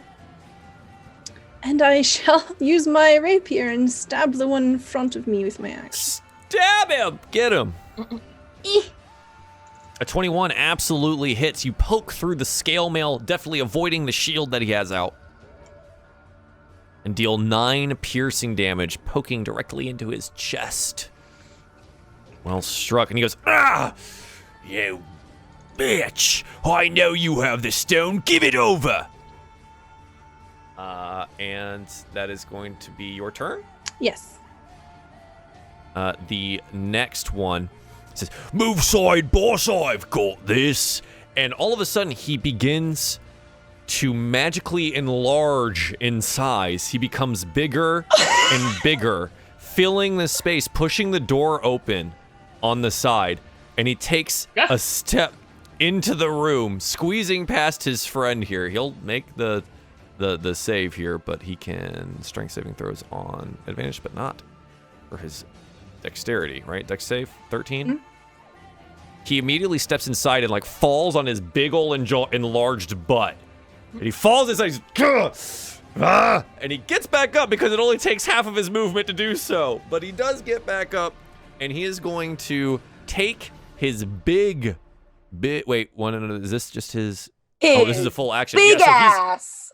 Yeah, his big yeah! He falls on his big ass and he gets up and he's gonna attempt to hit you with his war pick, but because enlarge is an entire action, he can't do so yet. So he's inside now. Oh, jeez. So that is gonna be his turn. I don't think. Yep, he does not have another thing he can do here. Cry. What would you like to do? I'm a peek out. Ooh. Yeah, And so you peek out. I want to cast Scorching Ray. Absolutely. Show me Scorching Ray. Please. Who are you casting it at? Big guy, little guy? Big guy. I have Big guy. not Big cast target. a spell successfully, I think not even last session. Yeah, I think that's accurate. Get him. Let's see. Okay. Why won't you oh, there we go. Yep, brings up the level. So you create 3 rays of fire and hurl them at a target within range. On hit, they take 2d6 fire damage. So you need to cast the spell. So right now it's outputting as a thing. Here, hang on. Let me see if I can't really fix this really quickly. Cry. I'm going to take a look at your spells. I'm going to take a look at Scorching Ray. Shouldn't it appear under the attacks and spellcasting on the main? Maybe, yeah. I can just try that. Yes. Scorching Ray. Yep. So you're going to cast that 3 times. Is it going to be all 3 at the same guy? Yeah. Yeah, 19 absolutely hits. So the first ray, what does it look like? You haven't cast Scorching Ray before. Ooh, I don't imagine it's like actually like fire. It's kind of like white, just white light, more, Not so much fire looking white bluish light. Sure. Just a bar of blazing hot white light. Yeah. Absolutely. And so it pierces the room, right? Because most of the room is pretty dim and dark, and we still get that like after image flash, much like when the lightning bolt hit, and it slams across the room, hitting the Duergar, the enlarged one. Go ahead and roll damage. 3 times, right? No, you have to. So you attack 3 times. Mm-hmm. But so the first one hit. So the reason I have you do them individually is just in case you kill this guy on the off chance. Cool. And then you can target someone else. Okay. Yeah, so 6 damage as this white bar of light slams into the Duergar, burning away some of his clothing. Ooh. Okay. And ooh, saucy. Okay, so second ray, boom. Yeah, absolutely hits again. Okay, cool. 2 more damage on top of that. And You get 1 more. last one. 14. This one is not enough. He turns around. The first 2 are in quick succession, and he turns around and slams his shield up, and the bar of light just smacks into it, burning away some of the wood. And you see like the char marks after we get like that like after image of the shield in your line of sight, but it's unable to find its mark. Cool. I'm gonna go back and hide. Yeah, so you like just duck behind the thing again. Absolutely. Mina, it is now your turn. Alrighty. Unless Cry, did you have a bonus action that you wanted to use? Nothing that I want to use. Perfect. All right, Mina. Alright, Mina is going to kind of... Actually, I think she's going to stay there. She's going to catch Witch Bolt on the big dude. Sure. At 2nd level. Mm-hmm. Just click on that. Where's my little pop-up? 23 absolutely hits. So the Witch Bolt, the beam of energy and slams into this guy who's just got hit with a bunch of white hot fire, and you're from across the other side of the room, and you hit him with this Witch Bolt. Okay. So ask go ahead and what level I wanted to roll it at, so that was fun. But there's the first one. Okay, perfect. Yeah. Spell slot second or higher. Initial damage increases by 1d12 for each slot used. So what level did you cast it at? 2. Okay, so roll me another 1d12. Because it should be more damage. 12. 8. 8, yeah, wow. Okay, so like 17 total damage. Slam into this guy. He, after being hit with this bolt, looks terrible. It like carves up his body, carving apart like his scale mail armor, and you see it just like rent into his body, and he's just like, ugh. looks pretty beat up. It is now next Duergar turn. It's the one directly in front of Malia. Unless, Mina, do you have a bonus action you'd like to use? No. This coffin, is it like enough for like partial cover? Yeah, if you like ducked behind it, I'd give you a bonus on your your AC if they tried to shoot something at you. Yeah. Much like Cry is kind of like in partial cover as well. It'd be like a +2 to your AC. Yeah, I think she'll probably do that. Yeah, so you just like duck behind the corner or whatever, and yeah, you're just making yourself harder to hit with range. Perfect. The one in front of you, Malia, begins to enlarge as well, and it's going to shove you backwards. So you're gonna make a contested strength check here with the enlarged Duergar, and he's going to shove you essentially back 5 feet here. Athletics? So he's... Yes, so go ahead and make it athletics.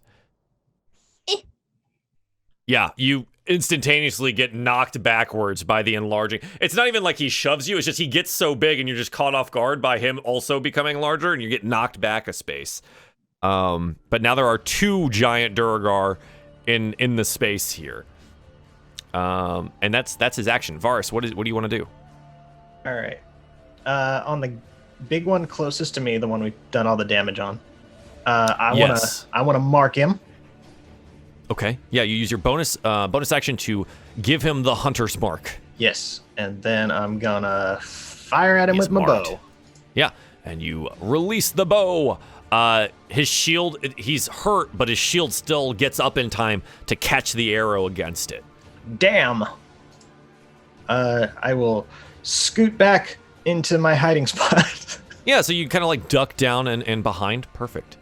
Now we've got a lot of Duergar's turn. The 2 outside here, 1, 2, they both also enlarge themselves before stepping inside, right? So they can't get in just yet, but they're both now enlarged on this turn. So big dwarf boys outside. That's their turns. Malia, it's your go. PT dubs, I can't tank this. It's good. It's a lot of big boys. I am going to cast. Okay. For my action, I'm going to disengage. For your action? Right? Oh yeah, because you don't have. I only have level 1 rogue. Perfect. Yep. Go ahead and disengage. Okay, so I disengage and I will back the F up. Okay. And with my bonus action, I'm going to use a feature I have, Mantle of Inspiration. Okay, what does that do? It says, as a bonus action, you can expend 1 use of your bardic inspiration, and you create a wondrous appearance. Choose a number of creatures you can see within 60 feet of you, up to equal to your charisma modifier, which is +3. It's 3 creatures. They gain 5 temporary hit points. Oh, wow. That's super cool. So I'm going to choose the 3 of them. Awesome. Yeah, so each of you gain 5 temporary hit points. What does that look like? It's a mantle of inspiration? What does that Yes. So Malia kind of, her form seems to change. You see these wisps of light beginning to sort of dance around her. I kind of think that, like, it'll probably make her eyes glow and make her hair like little butterflies coming out of her hair. So she looks very otherworldly. And she says out loud, "You don't understand who you're dealing with." And also, when a creature gains these temporary hit points, they can immediately use its reaction to move up to its speed without provoking opportunity attacks. Well, that's super cool. So if you guys wanted to move right now, you can without provoking any opportunity attacks. So that's up to you.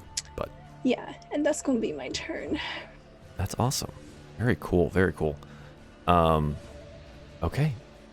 So next on our list is big boy Duergar that seems pretty hurt. He's going to step over this coffin here, and he squares up next to Varus, and he's going to try and hit you with his giant enlarged war pick. Ooh. And he swings it down with a natural 20. Why? So why? Just Yikes. bam, directly into like your clavicle area, dealing you 20 damage. Shattering like your shoulder area. Oof. Wow. Okay, yeah, of course that was the first thing that I rolled on this. Yeah, I'm down to 10. I'm Yeah. a little beat up right now. I was gonna take a look at no. Because you had the temporary hit points. That's right. Right. Perfect. Yeah. Oh, glad that those are there. Yeah, thank you, Perfect. And he looks down and just puny little elf, and he like wrenches the pick out of your shoulder. That is his turn. Cry, it's your go. That didn't look good. Didn't feel No.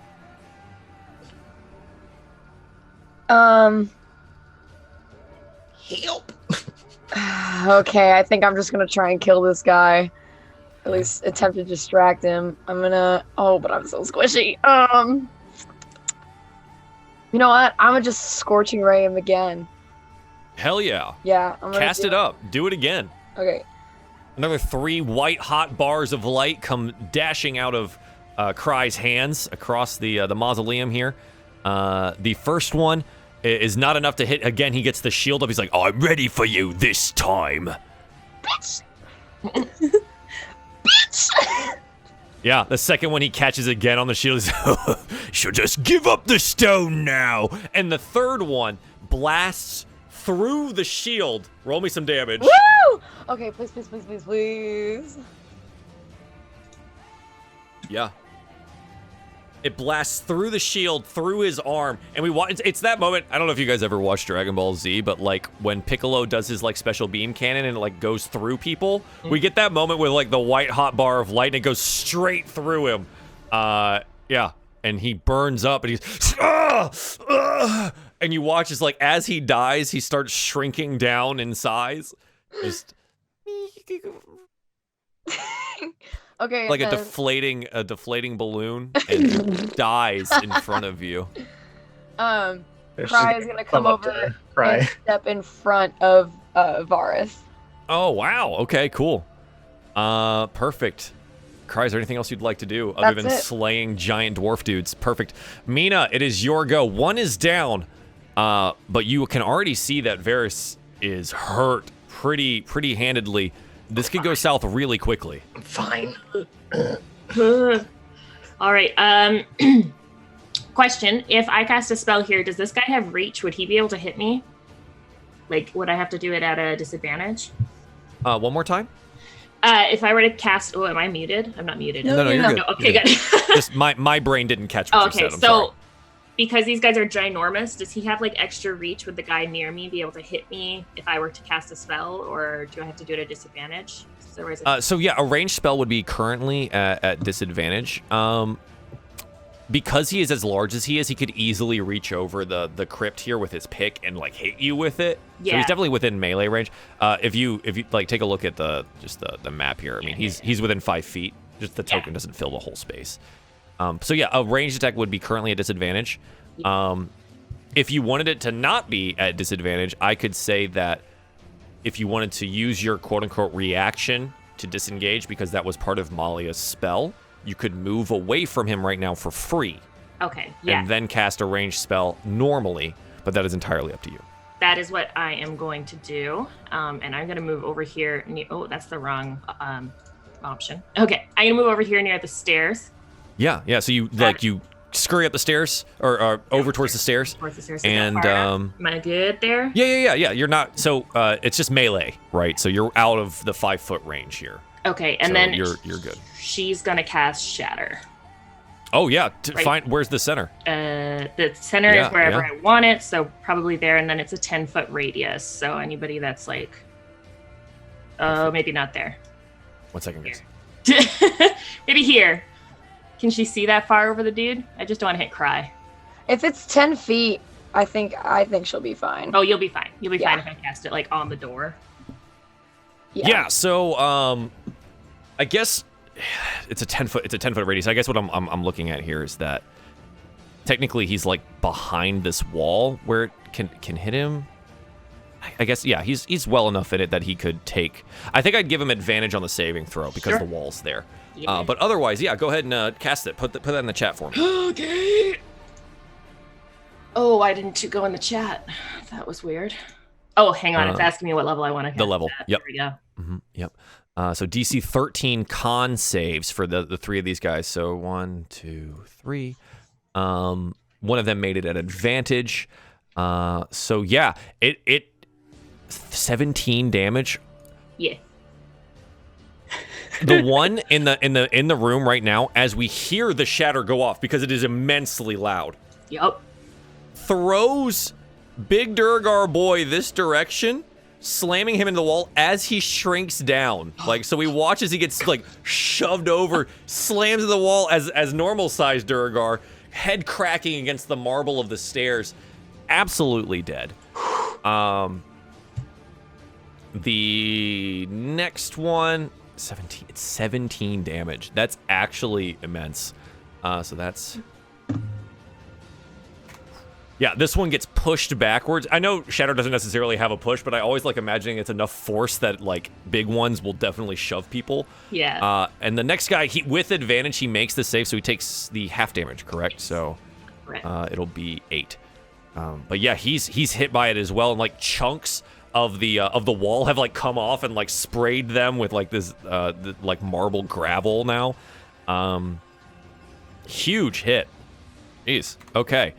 Yeah, so 2 of them are now dead, and like a thunderclap, the shatter has gone off, reverberating inside the mausoleum. We get like the camera shot of like being down in the catacombs, and it's so loud that like the dust has like shakes, and like we get the dust that comes down. Yeah, absolutely.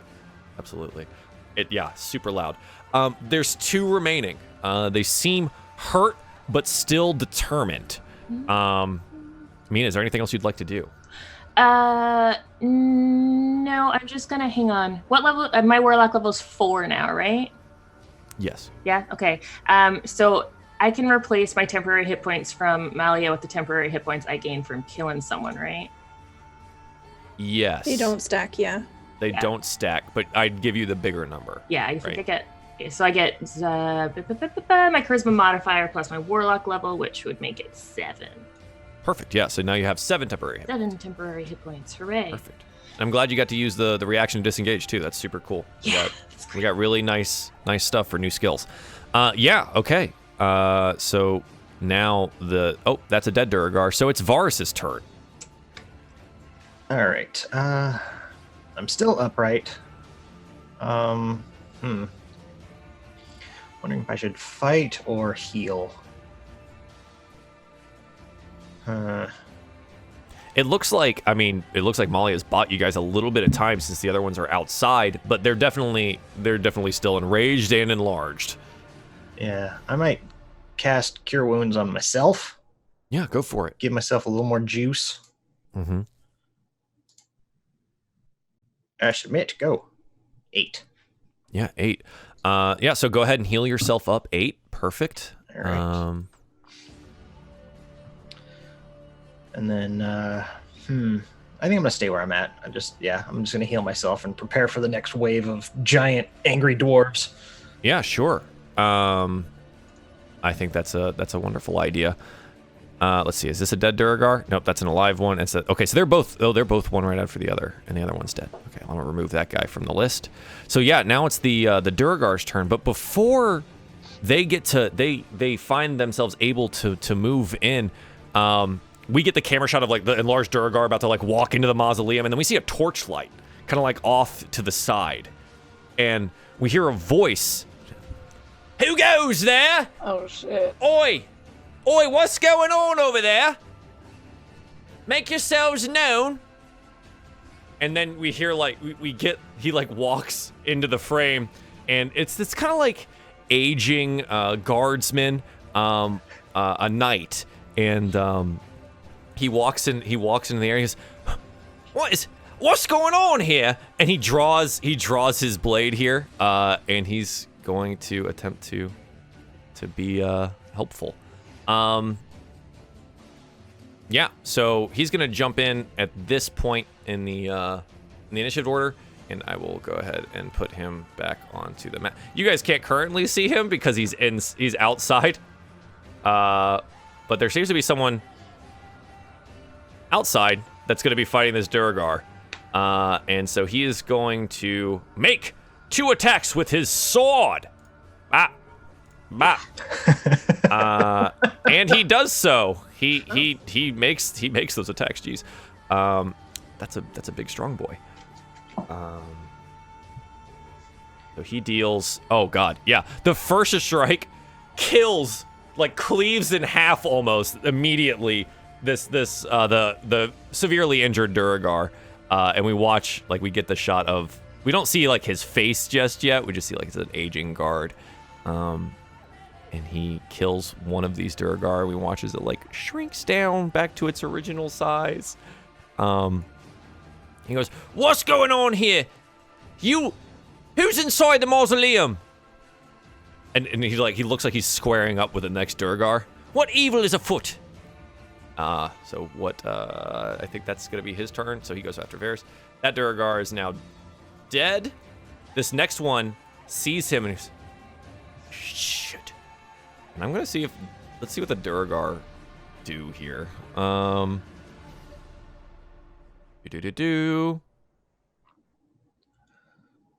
Okay, yeah. So the Duergar rushes the knight, foolishly, most likely, and attempts to hit him with his enlarged pickaxe. The knight deftly pushes the pickaxe to the side, and that's all that guy can do. So he like goes over here. He's fighting this knight now. Malia, it's your turn. Oh, my friends, it looks that we are not alone here. Someone has perhaps been drawn to us by the noise of the ringing and the clap of the. What do we want to do? Do you want to look for that potential extra escape route? I think that's best. We just bail and try to find a way out. Thanks for helping. Bye. Yeah. Molly is gonna go all the way around and then start going down the stairs. Mm-hmm. Yeah, sure. So you start heading downstairs. Do you want to use your action to dash? Yeah. Okay. Sure. You dash down the stairs here, and you find yourself in the catacombs. Whoa. This will change the map for you. Yes. Hello. Okay. I don't know how far I went. 5, 10, 15, 20, 25, 30, 35, 40, 50-ish feet. So whatever you need to finish your dash. There. Yep. Okay. Bye. That's my turn. Okay. Cry. What would you like to do? Same thing. Oh, I can't dash, but she's gonna run. She can dash with her action. Okay. So yeah, so you're gonna go down the stairs, find yourself underneath in the catacombs. Oh god, I can't see anything. I think I moved into darkness. Right. So you just move your map over a little bit. You're just shifted to the right on the map. Hello. Cool. So that was 5, 10, 15. That was 30-ish feet. So technically that was just like your move. If you'd like to dash, you're more than welcome to. You have another 30 feet of movement. Okay. Yeah.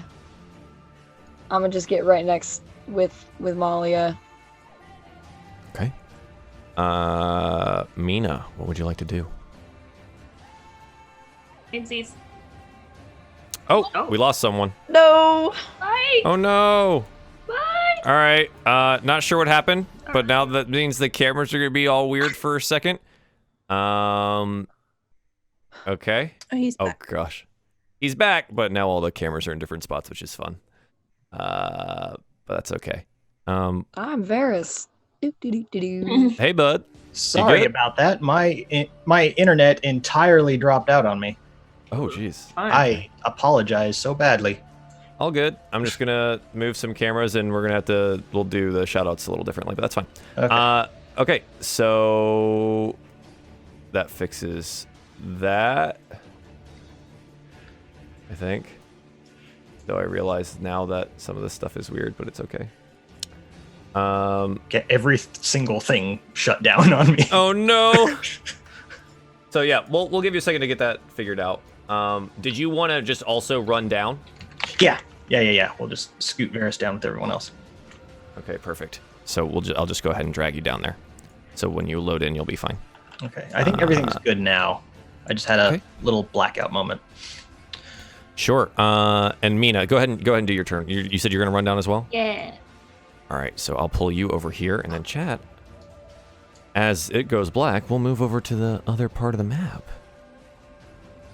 Down in the catacombs. It's more hushed down here, subdued. The sound above of the fighting between this knight guardsman and the Duergar fades to the background as you run downstairs. What would you guys like to do? Look for that rat. Okay, roll me some investigation. Okay. Let's try to see if there's any exits here. Perhaps Yeah. hidden. Okay, yeah, investigate for the exit as well. Mhm. Cry, no rats. From everywhere that you can see, as well as running deeper into the catacombs itself, you do not find any signs of life. Malia, Mina, Varys, there doesn't seem to be any hidden doors, secret passages, stones that move other than the tops of these crypts. Does anything look disturbed down here? It looks like no one's been down here for ages.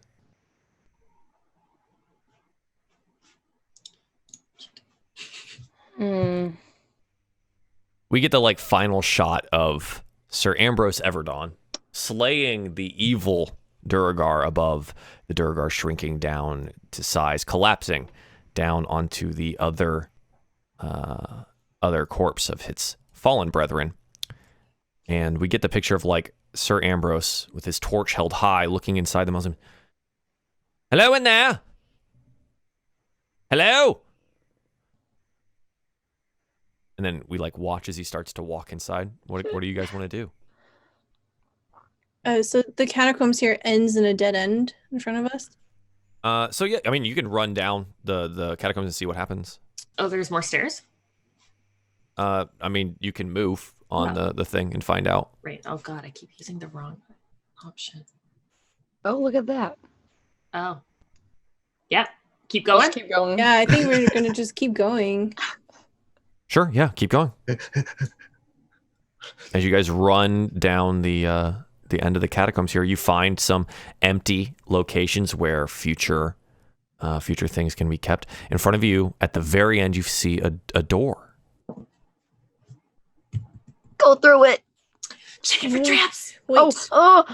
Yeah, Malia will very quickly, she'll take the hat off of the light and then run her hands over the edges of the door to see if it's trapped or anything seems Yeah, questionable. roll investigation for me on the door. Acid. 10. It doesn't seem trapped. Definitely seems that it's locked by some kind of mechanism. Does it seem like a mechanism that I might be able to lockpick through? You can certainly try. Oh, Hey. does it look like one of my keys might fit? Oh, yeah, that's right. It's entirely possible. I'll try the first key, the original. You put the key inside the slot, it fits, and gives you a satisfying click as the door opens. I'm Let gonna me check. Go ahead. I'm gonna check the area right out, beyond the door, real quick. See if there's any tripwires on the other side. You check the other side. You notice it's just a small room. Singular coffin inside. I've been don't- deceived by small rooms before.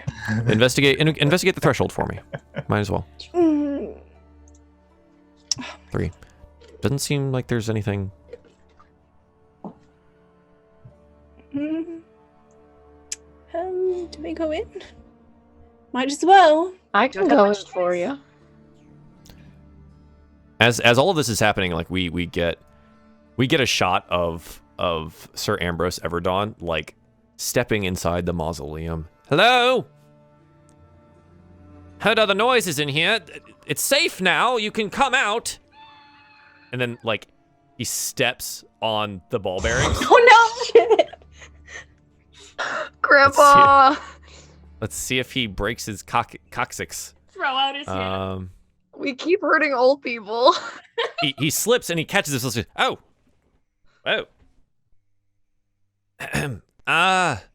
You seem to have left some of your belongings up here. Why don't we just have a nice conversation? And we watch as he like continues to carefully walk into the room. Like he like checks behind each of the different coffins and stuff to make sure he's not going to get jumped out on. And you know, we get that shot. You guys don't know this is happening. You just hear this echo down into the catacombs.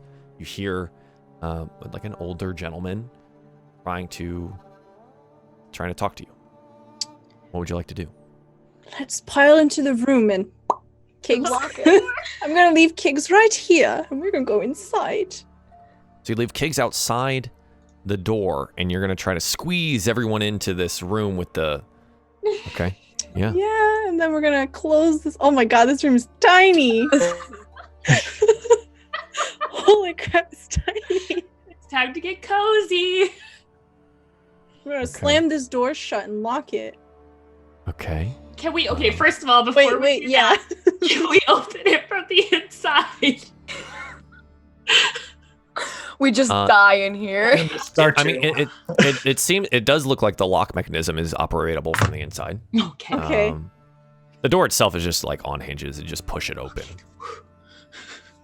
All right, then yes. Close and lock the door. Close and lock the door. That's funny. Okay, hang on. Let me go ahead and draw you a door.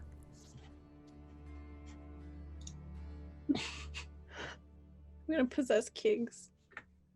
There it is. The door's locked. And you're inside this. I'm just going to zoom in on this for the map because I think it's hilarious. Nobody touch my butt, it's okay. There they are. Oh, Mina's touching your butt. Oh, okay, that's all right. I consent. Oh, well, there you go. As long as consent is involved, chat, you know that that's very important. All of a sudden, the sound of everything that you could hear, like Ambrose stomping around, not being super quiet, the jingle of his armor, as well as calling out to you, fades away immediately as the stone door is shut. As you lock yourself inside a tomb. What do you do? Be very quiet. We are rabbits. You left Kiggs outside? Yeah. Quietly. Okay. Time passes. A minute. I'm gonna try to possess Kiggs. Absolutely. Through the door. It's fine. You possess Kiggs, and it is dark. It is dark. You can't see anything. But you know Kiggs is just outside, because that's where you left him. Can feel, because you're the cat, like the dirt portion of this unfinished area underneath his paws. And you can hear soft footsteps and jingling armor making its way down the stairs and past the first set of coffins. Hello? Hello, is anyone in here? I'm gonna make Kiggs approach the knight.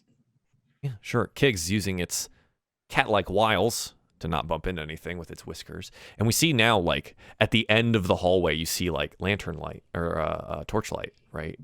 So Kiggs can see it at the end as well. Where do you have Kiggs, like, try to hide, be stealthy about it, or just dead center walk towards? Dead center. Turns the corner, and Kiggs walking directly that L shape that you just had walked. At the end, we see Sir Ambrose turn the corner, and torch held high, goes, oh! Oh, interesting. Oh, here, kitty. Like, leans down and, like, extends its hand. Here, kitty. I'm Yeah, I'll have Kiggs approach and meow and be adorable and kind of do little circles around his leg. Sure, yeah. And he holds the torch up and out of the way. And he pets Kiggs for a while. Now that I'm closer, am I able to see a little more about him than an old knight dude? Yeah, sure. He's clearly dressed as a person of Waterdeep City Watch. You see, if like you take a closer look, you see like he's definitely one of the a servant of Kelemvor, right? So he has like that small symbol of the god of the dead, like on a chain around his neck over his like Waterdeep garb. And he's just sitting there petting the cat. He's grizzled. Seems that he hasn't shaved in a while. He's got a lot of gray amongst his on his face. He's a human male, probably pushing late 50s, maybe early 60s. But you notice that like even carrying all the armor and this giant sword on his back, he doesn't seem encumbered by any of it. A lot of old man strength still left in this guy. But yeah, he just looks down, big brown eyes at Kiggs and pets the cat. What happened here, huh? Meow. Was this you? Meow. Did you leave those ball bearings upstairs, huh? Meow. Curious. He stands up and begins walking past Kiggs deeper into the catacombs. Peeking, we see like through Kiggs' eyes, we see him peeking behind each of the walls. Hello? Anyone here? Comes to the last door, sees the door, pushes on it, notices it's locked. Curious. He turns around and begins exiting the catacombs. Walking past Kiggs, he reaches down and pets him. Oh, come now. We'll have to get this place cleaned up, but can't have you just hanging around in here. And he attempts to pick up Kiggs. Yeah. Yep, sure. Okay. He picks up Kiggs. And, just like cradling him gently and walks back up the stairs. We're going to have to get all this mess cleaned up, huh? And he carefully picks his way around the ball bearings. Well, we'll send some of the boys by in the morning. Make sure nothing's missing, too. I want to piss off that family. And he kind of exits the frame and also the 100 feet that you're able to see Kiggs. Okay. And use Kiggs for his possession. All right, I'll let him carry Kiggs off. It's fine. And I'll release. I'm like, he's left.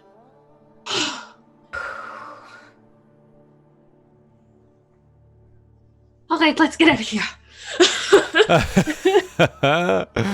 Oh. Yeah, nice. Good hiding. So you so you unlock the door and exit the area here, and at this point the map itself doesn't actually matter. So I'm just gonna go ahead and pull you guys back to something else. You can go back to the map of Waterdeep or something. But yeah, so you come out of the hiding place that you're in, and it's dark and quiet in the crypt again. What do you want to do? Look for that rat. Well, you've already looked down here. Would you like to continue looking down here, or? Now that we don't have a sense of urgency, perhaps we will be very thorough. I actually want the two people that have familiars. Roll me an Arcana check. I suck at this. Yeah, me too. 13, Malia. 14. Aha! 14. One better. Yeah, so 14 for Mina. I think both of you, like, you remember certain things. If the familiar died, there wouldn't be a body.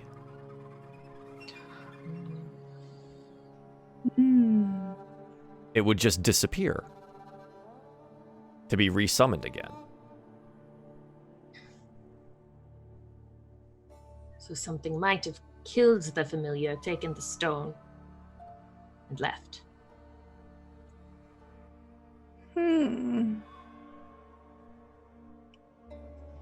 Our bad luck. Seems like we have a lot of that. Right. Those were interesting dwarves that we fought. Why As did... you make your way upstairs and see the corpses of their busted bodies around you. Oh, I will check their pockets. Yeah, absolutely. So you want to go rifle through some pockets, huh? Mm-hmm. All right, let's see what they have on them. So each of the Duergar themselves, they're carrying some javelins, war picks, and shields, just on their bodies. And then let's see if they have anything else. Go ahead and roll me some investigation. Let's see if you search through the pockets.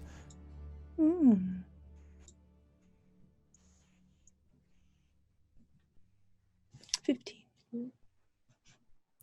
Yeah, it seems that they're carrying, other than, and they also have, sorry, I forgot to mention, they have scale mail armor as well, but it's all dwarf-sized. Yeah, they have some gold in their pockets, some money, if you'd like to take it. Yes. Okay, so there's 4 of them. You find, total, here, I'll just give you the totals. Let me math real quick. 27 silver pieces. 10 gold pieces. 14 copper. Okay.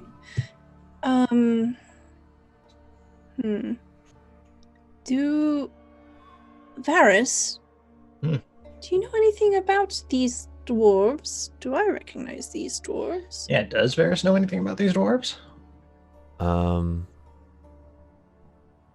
Yeah, sure. I was also going to say that you noted, with your investigation of 15, you also noticed that one of the leather bracers that one of these guys is wearing actually has a knife sheath, a dagger sheath in it as well, which is somewhat interesting. Yeah, so you see that if you would want to take that. Doesn't seem anything special, it's just kind of interesting. Sure. What would you know about these dwarves? I don't know. Are they Let's see. unusual in Waterdeep? Roll me history. Okay. 6, Malia, Varus, 2. It was dwarves. You know, They got real you big. know, you know they're dwarves. Yeah, I mean, you know they're dwarves. They're not the same as normal dwarves. You know that they're called Duergar, or Duergar, Duergar. Generally seen as ne'er-do-wells, evil intentions. Generally found deep in the Underdark. So it's odd that they're here. But you do remember that they asked about the stone, asked very forcefully with a war pick in someone's clavicle. But that's all you can kind of pick up on this. I know that they was dwarves. They got real big and they hit real hard. Yeah, Pretty good summation. Okay? I did a cure wounds. I'm fine. I need a rest though. Yes. I think we could all use a rest. I suppose there isn't much more we're going to learn of this place, so perhaps we should leave before the cleanup crew arrives. Yes. Okay, so you guys exit mausoleum. Give me some stealth checks. Oh, Sneak Christ. your way out of the city of the dead. Varys 18. Malia 16. Mina 8.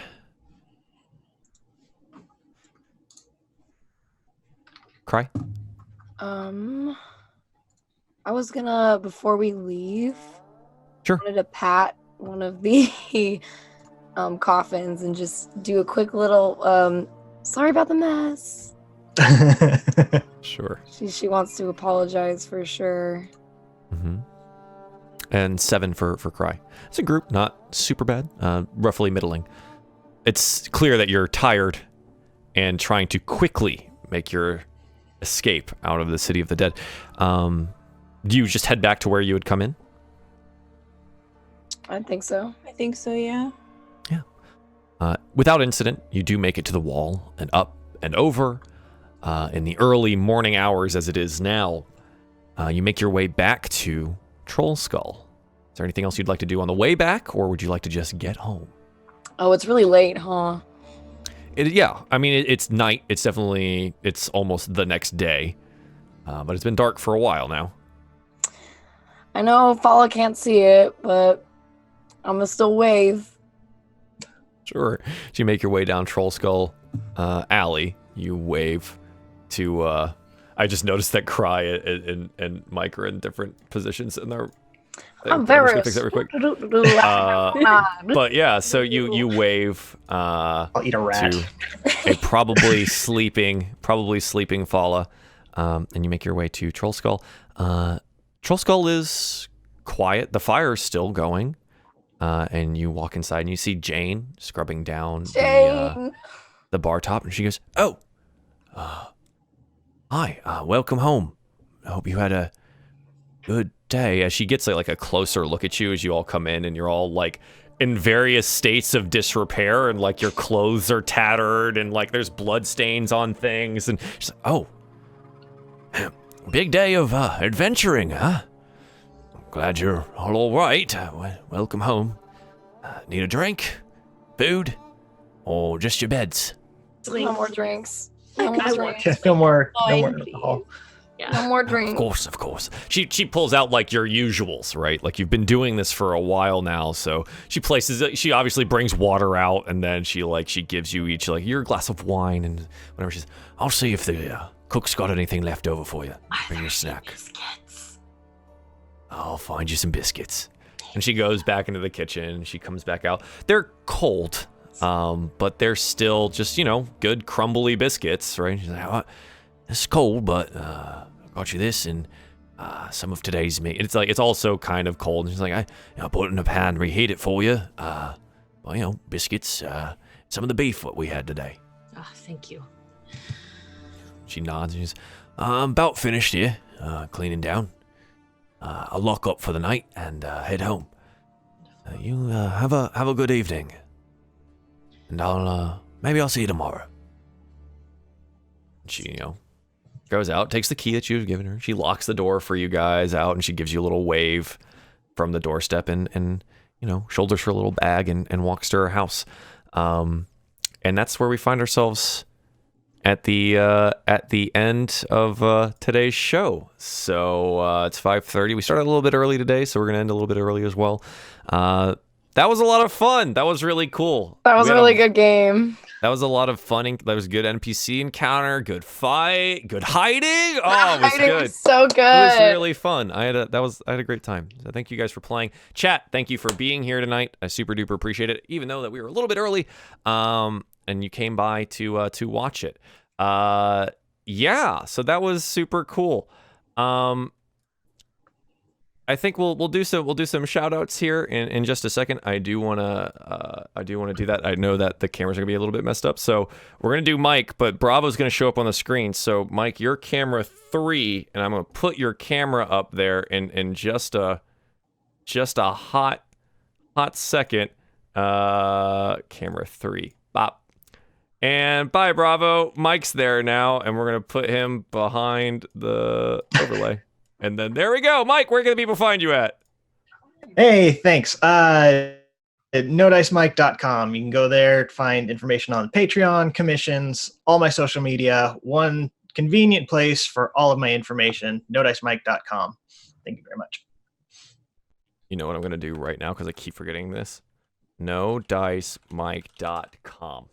.com. Done. Added it to the list. Yay. Now it's on there. All right, I feel better about this now. Cool, excellent. Stella, where can the people find you at? Hello. I am Stella Luna here on Twitch. I do variety streaming of the artsy fartsy kind and also D&D of various kinds as well. Do you like Pokemon? Do you like doggies? Do you like sci-fi, space? There's D&D for that, and you can find all of that at my channel. And I also play here on Thursdays for our Cypress show, where I play Ashlog, the Swamp Witch. Yeah. As a note on the Ashlog thing, before we do that, I'm gonna put a link in the chat, and everyone should go like the video for Cypress from last week. Yay! It's released right now, and also the podcast version of that should be also released right now. I think I might need to actually update that. But anyways, so Cypress is available now. If you haven't caught up with that yet, head on over to the YouTube channel or to any of the locations that we have for the podcast, and you can get caught up with that stuff there. Perfect.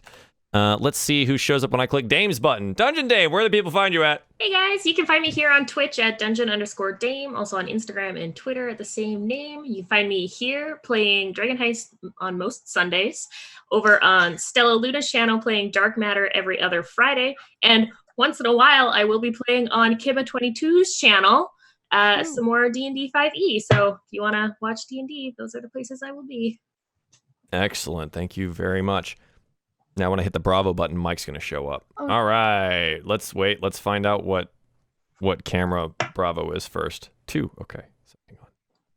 Bravo, your camera 2. And I will fix you. Woo! All right. Bravo, where can the people find you at? You can find me at Bravo. That's with 5 R's. BRRRRRAVO. Sorry about that. I am streaming on Wednesdays at 6:30 over at Nick Kibble's channel, who is also in Cyprus.